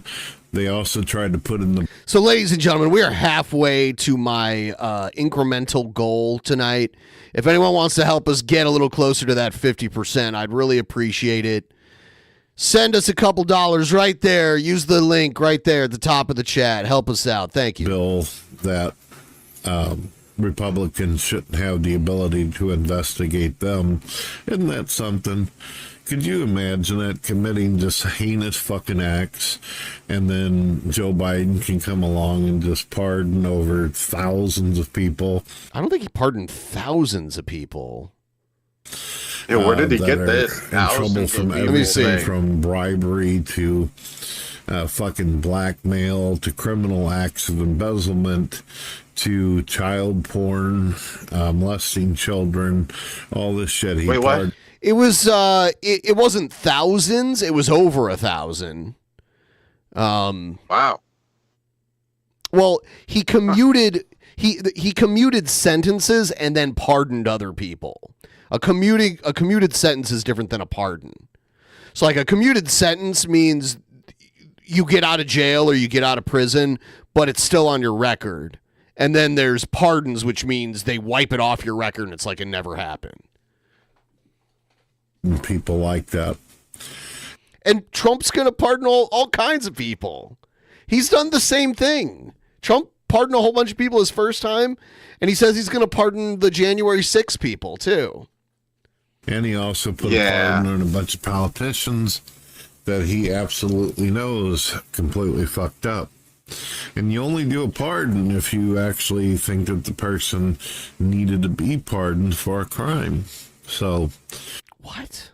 Yeah, that's what a pardon is. What are you talking about? That. But it's not just the Democrats that disgust me the most. I mean, let's be honest, ladies and Thanks, young gentlemen. RJ. The Democrats wouldn't have been able to cause this much damage or this much destruction for all these years if it wasn't for Republicans kissing their ass. Is that what happens?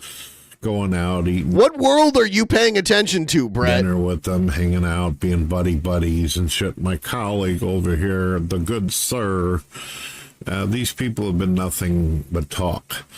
Johnson, Jim Jordan, all of them. Even Ted Cruz, he talks a big game, but they don't actually ever fucking do anything. And I don't even like seeing their faces anymore because I've seen them lie so many fucking times and say they're going to do something and they don't. Did the I AI just can't thing wait like until Elon put 2 cigarettes in his hand or something?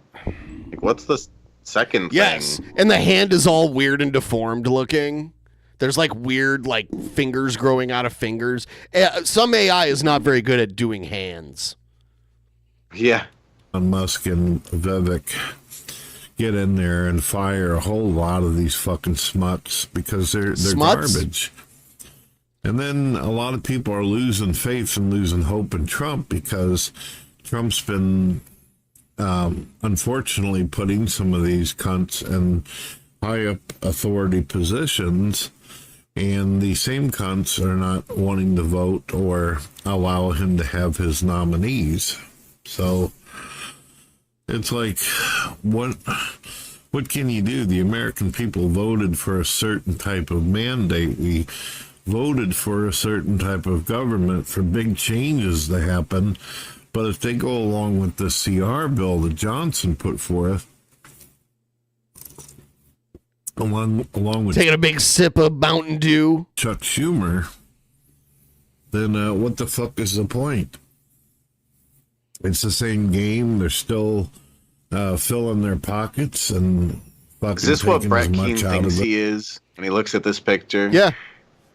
Could you imagine this guy like eating mac and cheese like a cool, like a badass chili with rocker? no cheese? This is possible. Come on, And Dorn, these get in the Republicans virtual. keep on getting on TV and saying, I Read the don't marker understand where they think they're getting all this money from, sending it over to the Ukraine, sending it here, sending it there. Has it ever crossed anybody's mind that because we're dealing with a bunch of fucking traitors who have opened the borders and God, he just regurgitates all the talking points. And allow the border is not who the fuck- open. Yeah, when did it get opened? When did that happen? Drones to fly overhead and do all this shit? All these murders and rapes and shit and pardons. Has that ever crossed anybody's mind that these fucking communists, these demons, are doing this deliberately to try to destroy the entire economy and cause the stock market to fucking crash? You know, if you're a Democrat and you know that It's such a you're weird idea that the other team wants to destroy America like that. It's like, what do they get from that? What do they gain? When they're people that are like rich and powerful, why would they want to see the economy fail? They don't. Or whatever. Yeah, it makes no sense. It goes against their own whatever's do. Like, there's no logic there. And the stock's bad, you could actually invest money into shit that'll end up going cheaper while the inflation's going up on other products and actually get rich out of it. So I wouldn't be surprised if there's a bunch of criminals that would love to see Wall Street crash in the stock markets and then make a fucking $1 billion out of it in the process, although hurting the entire country and making it to where our grocery bills and hospital bills go through the fucking roof. So, ladies and gentlemen, that's what we're facing. That's what we're dealing with. And I'm pretty damn sick and tired of it. I'm sick and tired of it. And I swear that, you know, Trump has 4 or 5 years. But if I don't see some real fucking changes in the first year of Trump Wait, coming did he back, say 4 or 5 years? Yeah, Trump has 4 years. Yeah, I forget. Like, was it 10 years or 2? I don't remember. I saw the other day on Twitter, Trump 2028 was trending. There's a bunch of psychos out there that want to find a way that Trump can like run again in 4 years. It's crazy. Ew. What a bunch of weirdos. I'm going to lose all faith. I've already lost all hope when it comes to liberals and Democrats, and I'm pretty much 98% fuck you Republicans at this point. I mean, let's be honest. So just shut up then and don't talk about it at all? Everybody, most of us, we're not voting on Republicans or fucking Democrats. We voted on Trump because he has a dream. Was he Martin Luther King? He has these business ideas on how to take us out of the dark ages. I mean, It is possible for him to get a third term. It's just very unlikely. There would have to be like a constitutional amendment passed to overturn the amendment that made a president can only have 2 terms. So it's not impossible. It's just very unlikely. Ridiculously unlikely. It states a golden age, an enlightenment, and that's what we're wanting. We didn't vote on him so we could see the Republicans be a better or badass party, because they're not. They're lazy fucking cunts. Jeff and that's Holiday. Where I'm at on the whole deal. Have a wonderful day, folks, and subscribe to hear more. Tomorrow, hey, Jeff Holiday, tomorrow's a big day because Shabisky is taking me on in Spin Till You Spew. Look at that. See, that's the face he always makes. I'm scared, Jeff. I'm so scared. Yeah, let's do a practice spin just to kind of... Let's do a practice spew real quick.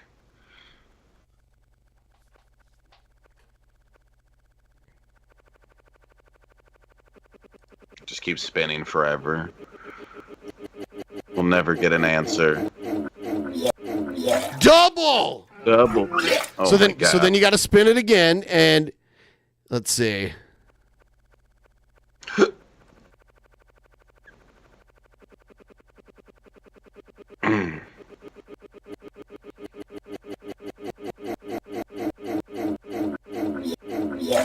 Double tequila. Tequila. Yeah. That's scary. Yeah. Double tequila. Yes. Yeah. My liver is already aching just thinking about it. Yeah. I feel that I'm gonna lose. I don't know. Although I do surprise myself with like how much hard alcohol I can handle. Yeah, what it really comes down to is how good you spin. Because there's been times where I've lost a round, but then I spin pass and make the other person drink. Yeah. So it's hard to say. But it could go on for a while. We'll see. It's going to be ridiculous. Absolutely ridiculous. Fee.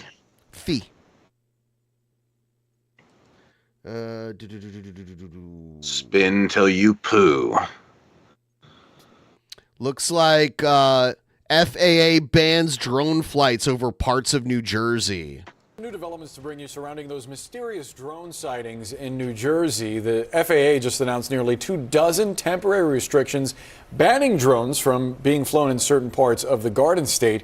The agency citing, quote, special security reasons. CNN aviation correspondent Pete Muntean is here with all of the answers. Right, Pete? Yeah, you know, not the first time that drone restrictions have been put in place since this drone frenzy began, but this is by far the most sweeping set of restrictions we have seen. The Federal Aviation Administration just made this announcement. Drones now effectively banned over certain critical infrastructure in New Jersey, the epicenter of this drone panic. Temporary flight restrictions are now in place over 22 different spots. They stretch from as far south as the Hope Creek and adjacent Salem nuclear plants on the Delaware River to as far north as the New York City suburb as Cedar Grove. Each drone ban is centered on a power station operated by utility provider PSEG. Target here, clearly recreational drones, commercial drones, police, disaster relief, all still allowed. Also, this does not prohibit traditional airplanes or helicopters.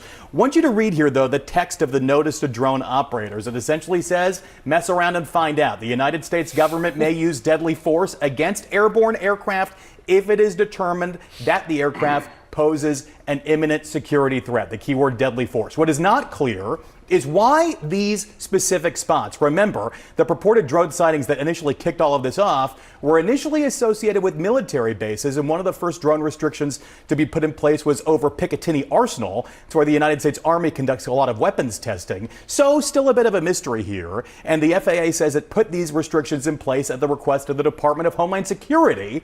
It says it is doing this out of an abundance of caution, but still no specific imminent security threat. Mess around, find out. That is the. That's on I wanted to use the more colorful language. Yeah, Fuck that's around daytime and television. find out. That's on the Say it right. Montine family crest. That's right. Speaking of mess around, find out, Pete. You talked yesterday as you were doing a report about these drones in New Jersey that there had been an uptick of people pointing lasers at planes, seemingly trying to point lasers at these drones, try to figure out what they are. Obviously, a very dangerous situation for airplanes, and the FAA is now putting out a warning. Super dangerous. You know, you can buy these laser pointers online. I have one in my desk drawer, $29 from Amazon. That's the image there from a passenger on an American Airlines flight that was going from Raleigh-Durham to LaGuardia. He said he saw this blue laser illuminate the plane over New Jersey. This was last Friday. Now the FAA says there's been a huge uptick in these laser strikes. Typically, the FAA gets about 30 pilot reports nationwide every night. Every night. Yes, we will be live tomorrow for Spin Till You Spew Trivia. We're going to go live here on YouTube for a little while to try to get more people to sign up for the Patreon. And then we're going to, around 6 p.m. Pacific time tomorrow, we're going to go private, and all of our patrons are going to be able to watch the game. We're going to do rounds of trivia with drinking and wheel spinning. Just this Gotta past be a Tuesday. $5 patron or above, right? $5 patron, patreon.com/DP. Patreon.com/DP. The FAA got 123 nationwide, 24 of them over New Jersey. So essentially, average day in the U.S. localized entirely over one state. And the big risk here is that this can temporarily blind pilots, and this is typically during some of the most critical phases of a flight, when you're down low about to land or taking off and still climbing. So it's a really, really dangerous thing, an $11,000 fine from the FAA, and it is a felony. Bad news. Good warning, though, that it's out there. Mess around, find out. All right. Pete Montine, thank you so much. Well, new this morning, the FAA has placed multiple Right. Yeah, we don't need to watch. Okay. I'll be right back. You're lying. But yeah, link for the Patreon is in the description, guys. If you become a Patreon, it'll pop up on the screen and tell us. Essential, wee bud.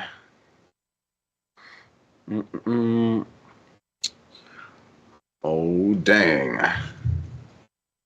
I'm tempted to break open one of these bottles and mix it with some cherry Coke, but I don't know. Maybe I should wait until tomorrow.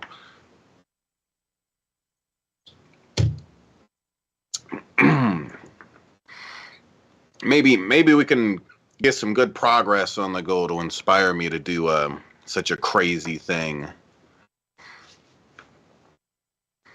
I can try some of the Kraken.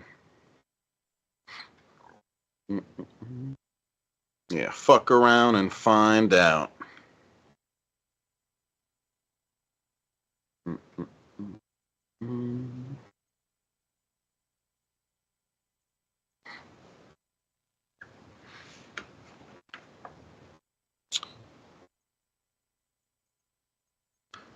All right. Why is the chat so slow right now?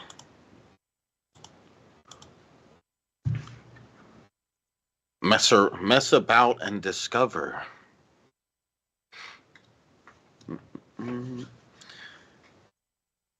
I could use a big fat joint right about now.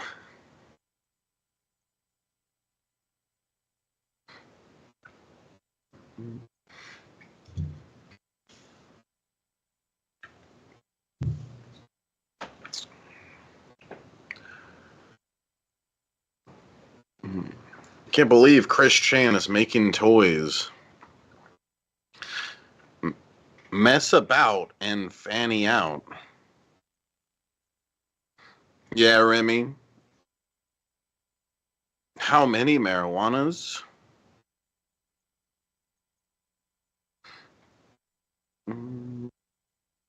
Yeah, I don't get dab pins very often. Sub mode only? Since when? I don't know. I do not know.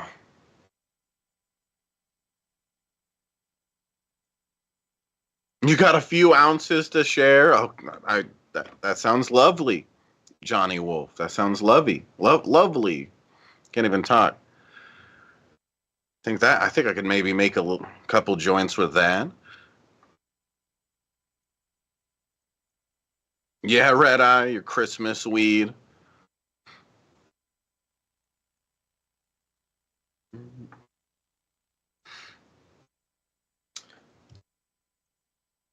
Ben's doing a midstream poop, a midstream defecate.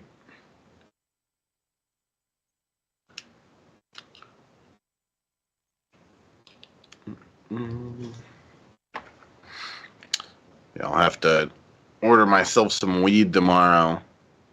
Ben is doing a new thing. Yeah, actually, he has another show he's doing. He's going over, like, he's trying to do 2 shows at once. He's going back and forth.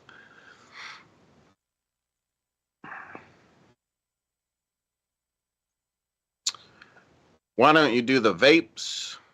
The trick is to smoke 2 at once to get really high. I like to only get those dab pens for like when I'm out and about. Those things are really convenient for if you're out and about and you want to smoke. But if you're just at home, smoking on those is a waste. It makes more sense to buy wax and a like a dab rig or something.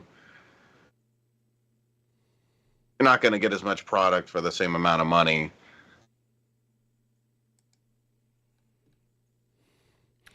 I see a super chat sub mode only since when? I started doing that over the last few months because people were view botting and chat botting me. So they were like flooding my stream with a bunch of fake views. And I think it fucked up the algorithm for this channel because they were doing it like every stream for like 2 months. And they were also botting in the chat and saying a bunch of dumb shit. And it was like ruining it for all the real people that were trying to chat. So I switched it to sub only to prevent that. Yep. Dabisky, that's the name, Jelly. See, you know it. Dabisky. Actually, I haven't taken a dab in like a month and a half or something. Wow, I'm surprised. I've been smoking just flower.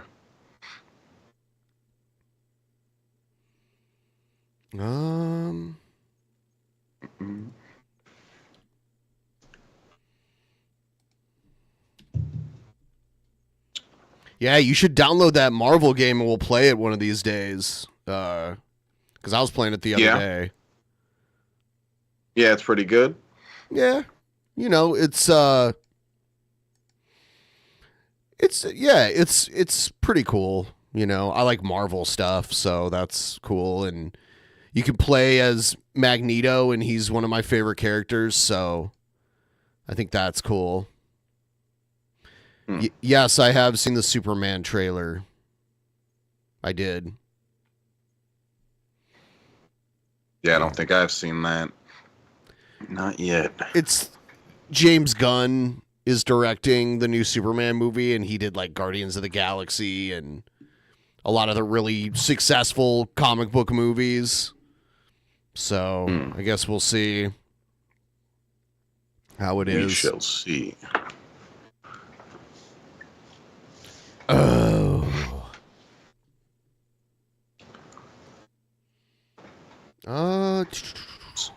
So what's next on the menu here? Check this out. A local man is going to jail for attacking a rec league softball umpire. It happened about a year ago, and today he found out his punishment. Today he was in court, and so was the umpire he punched. NBC4's Eric Halprin is here now with the ump's message. Eric? Jared and Jen, he wants to remind everyone it is just a game and it should be a good time. He never called games for the money, but for the love of the game. But he says that game back in 2023 was his last. The green grass of the softball diamond, a place where Wiley Butler has spent a lot of time. Been playing all my life, pretty much. He became an umpire about 15 years ago. He says between his playing and calling years, he'd seen some tense moments, but nothing as bad as what happened to him while calling a game in April 2023. Some of the love of the game has, left because of being around it, but I respect umpires a lot more now. During a Columbus Rec and Parks Adult League game, Butler says he asked the catcher to move over a bit. He says the catcher became verbally abusive, and Butler eventually ejected him. According to Butler, that's when the player punched him. I love softball, I really do, but that part of the game is gone, and it's pretty much dead for me. That player is Gregory Raudebush. He pleaded guilty to assault and on Monday in court What a fucking piece of was shit. sentenced to 30 days in jail. He apologized to Butler and Butler's family. Also apologize for any lost the love to the game that he. Oh, that's what you apologize for? Not like hitting him in the face? I'm sorry I ruined softball for you. He lost. I apologize for that. I'm working on myself, and I really am deep sorry. I didn't knock. My temper got to me, and that's all I could say. Butler says after all that's happened, he has no plans to umpire another game and hopes players remember it is just a game. Just go have fun. The umps are human. We all are human. In my case, I didn't make a mistake, but they're human. This is downtown Columbus. I used to live around here. I would encourage people to play it. It's a kids' game, and it's a great environment if you're around the right people.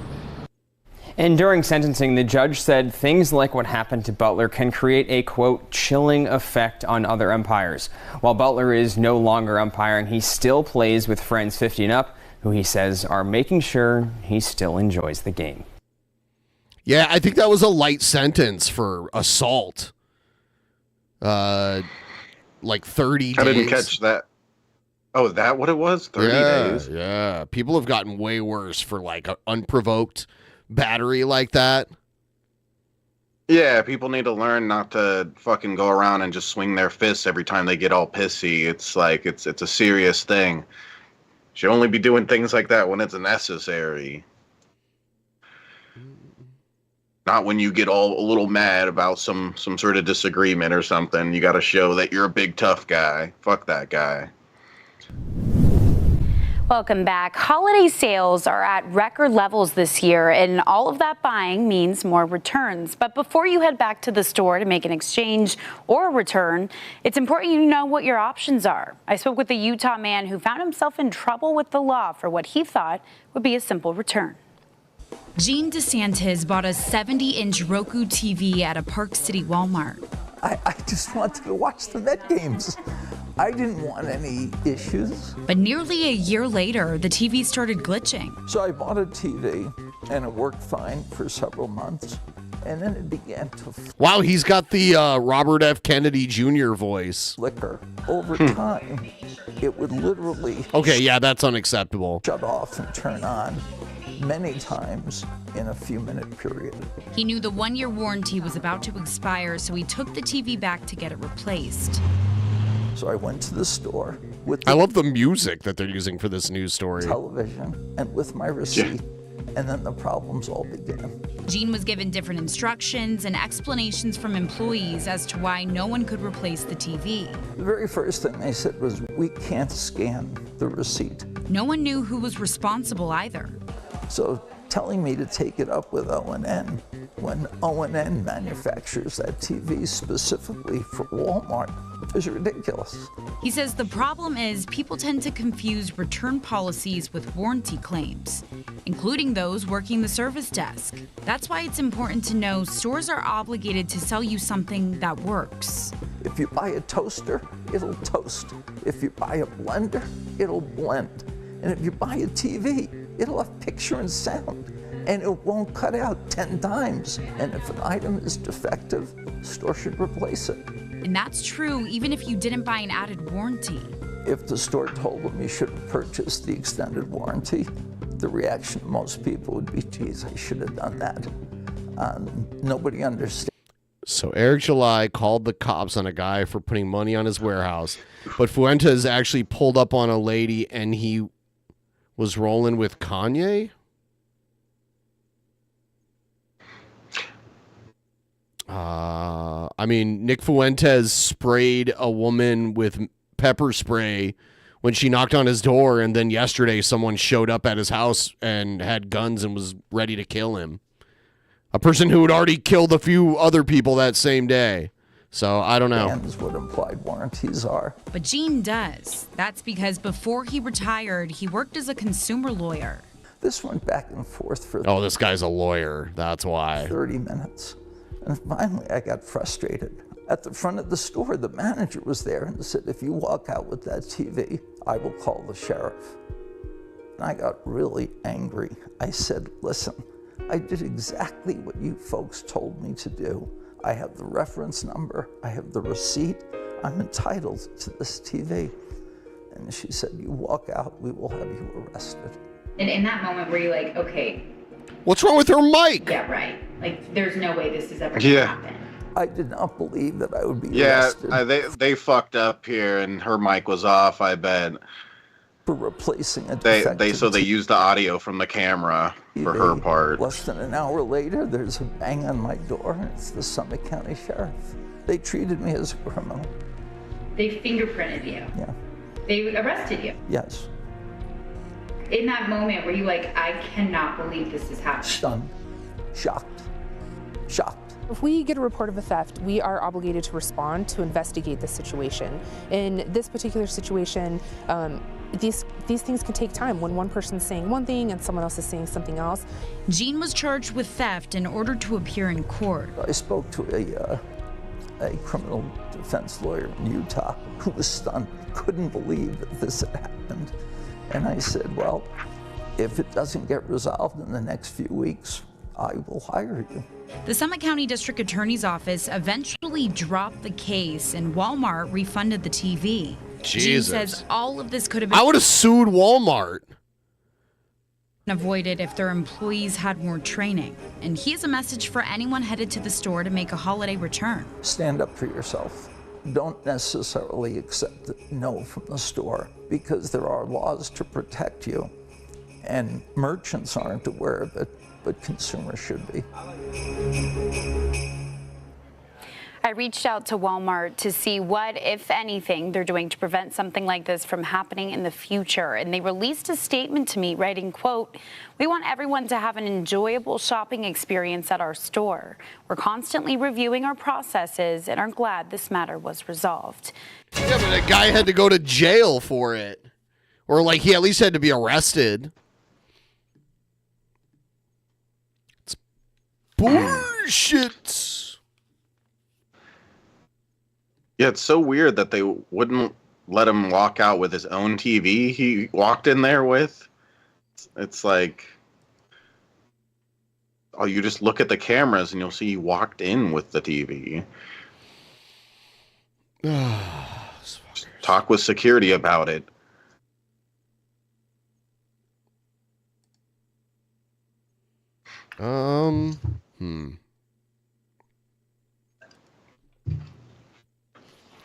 Damn.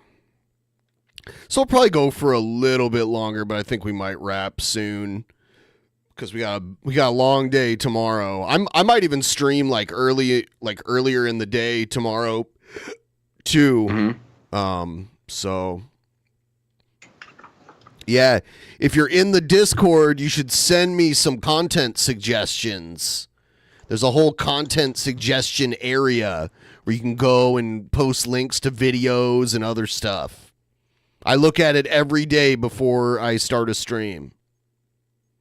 So I highly suggest you do that.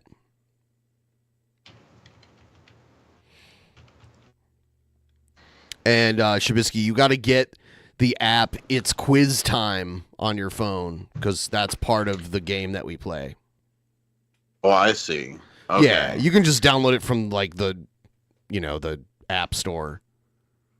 I feel like me and you may have played that like a long time ago. That's the game we use for Spin Till You Spew. Yeah, okay. Yes. Sounds neat. Yeah, the weird like virtual woman that hosts it has no body. She's just like a floating head and floating arms. Yeah, sounds familiar. I feel like that was like way back when we started first hanging out. We played that. Yeah. It is, yeah. Oh, damn. Oh, right, back then you showed me Jackbox games too. Yep. Yeah, that's when the concept of like multiplayer games like that, was kind of a new thing. Yeah. Yeah. Like and subscribe for more Utah news. Oh, man. I better subscribe. Got to get that Utah news. God, I love Utah. But yeah, that's weird that this guy didn't sue. Seemed like a really big lawsuit on it. And he was a lawyer too, so yeah. Yeah. He was ready to do it.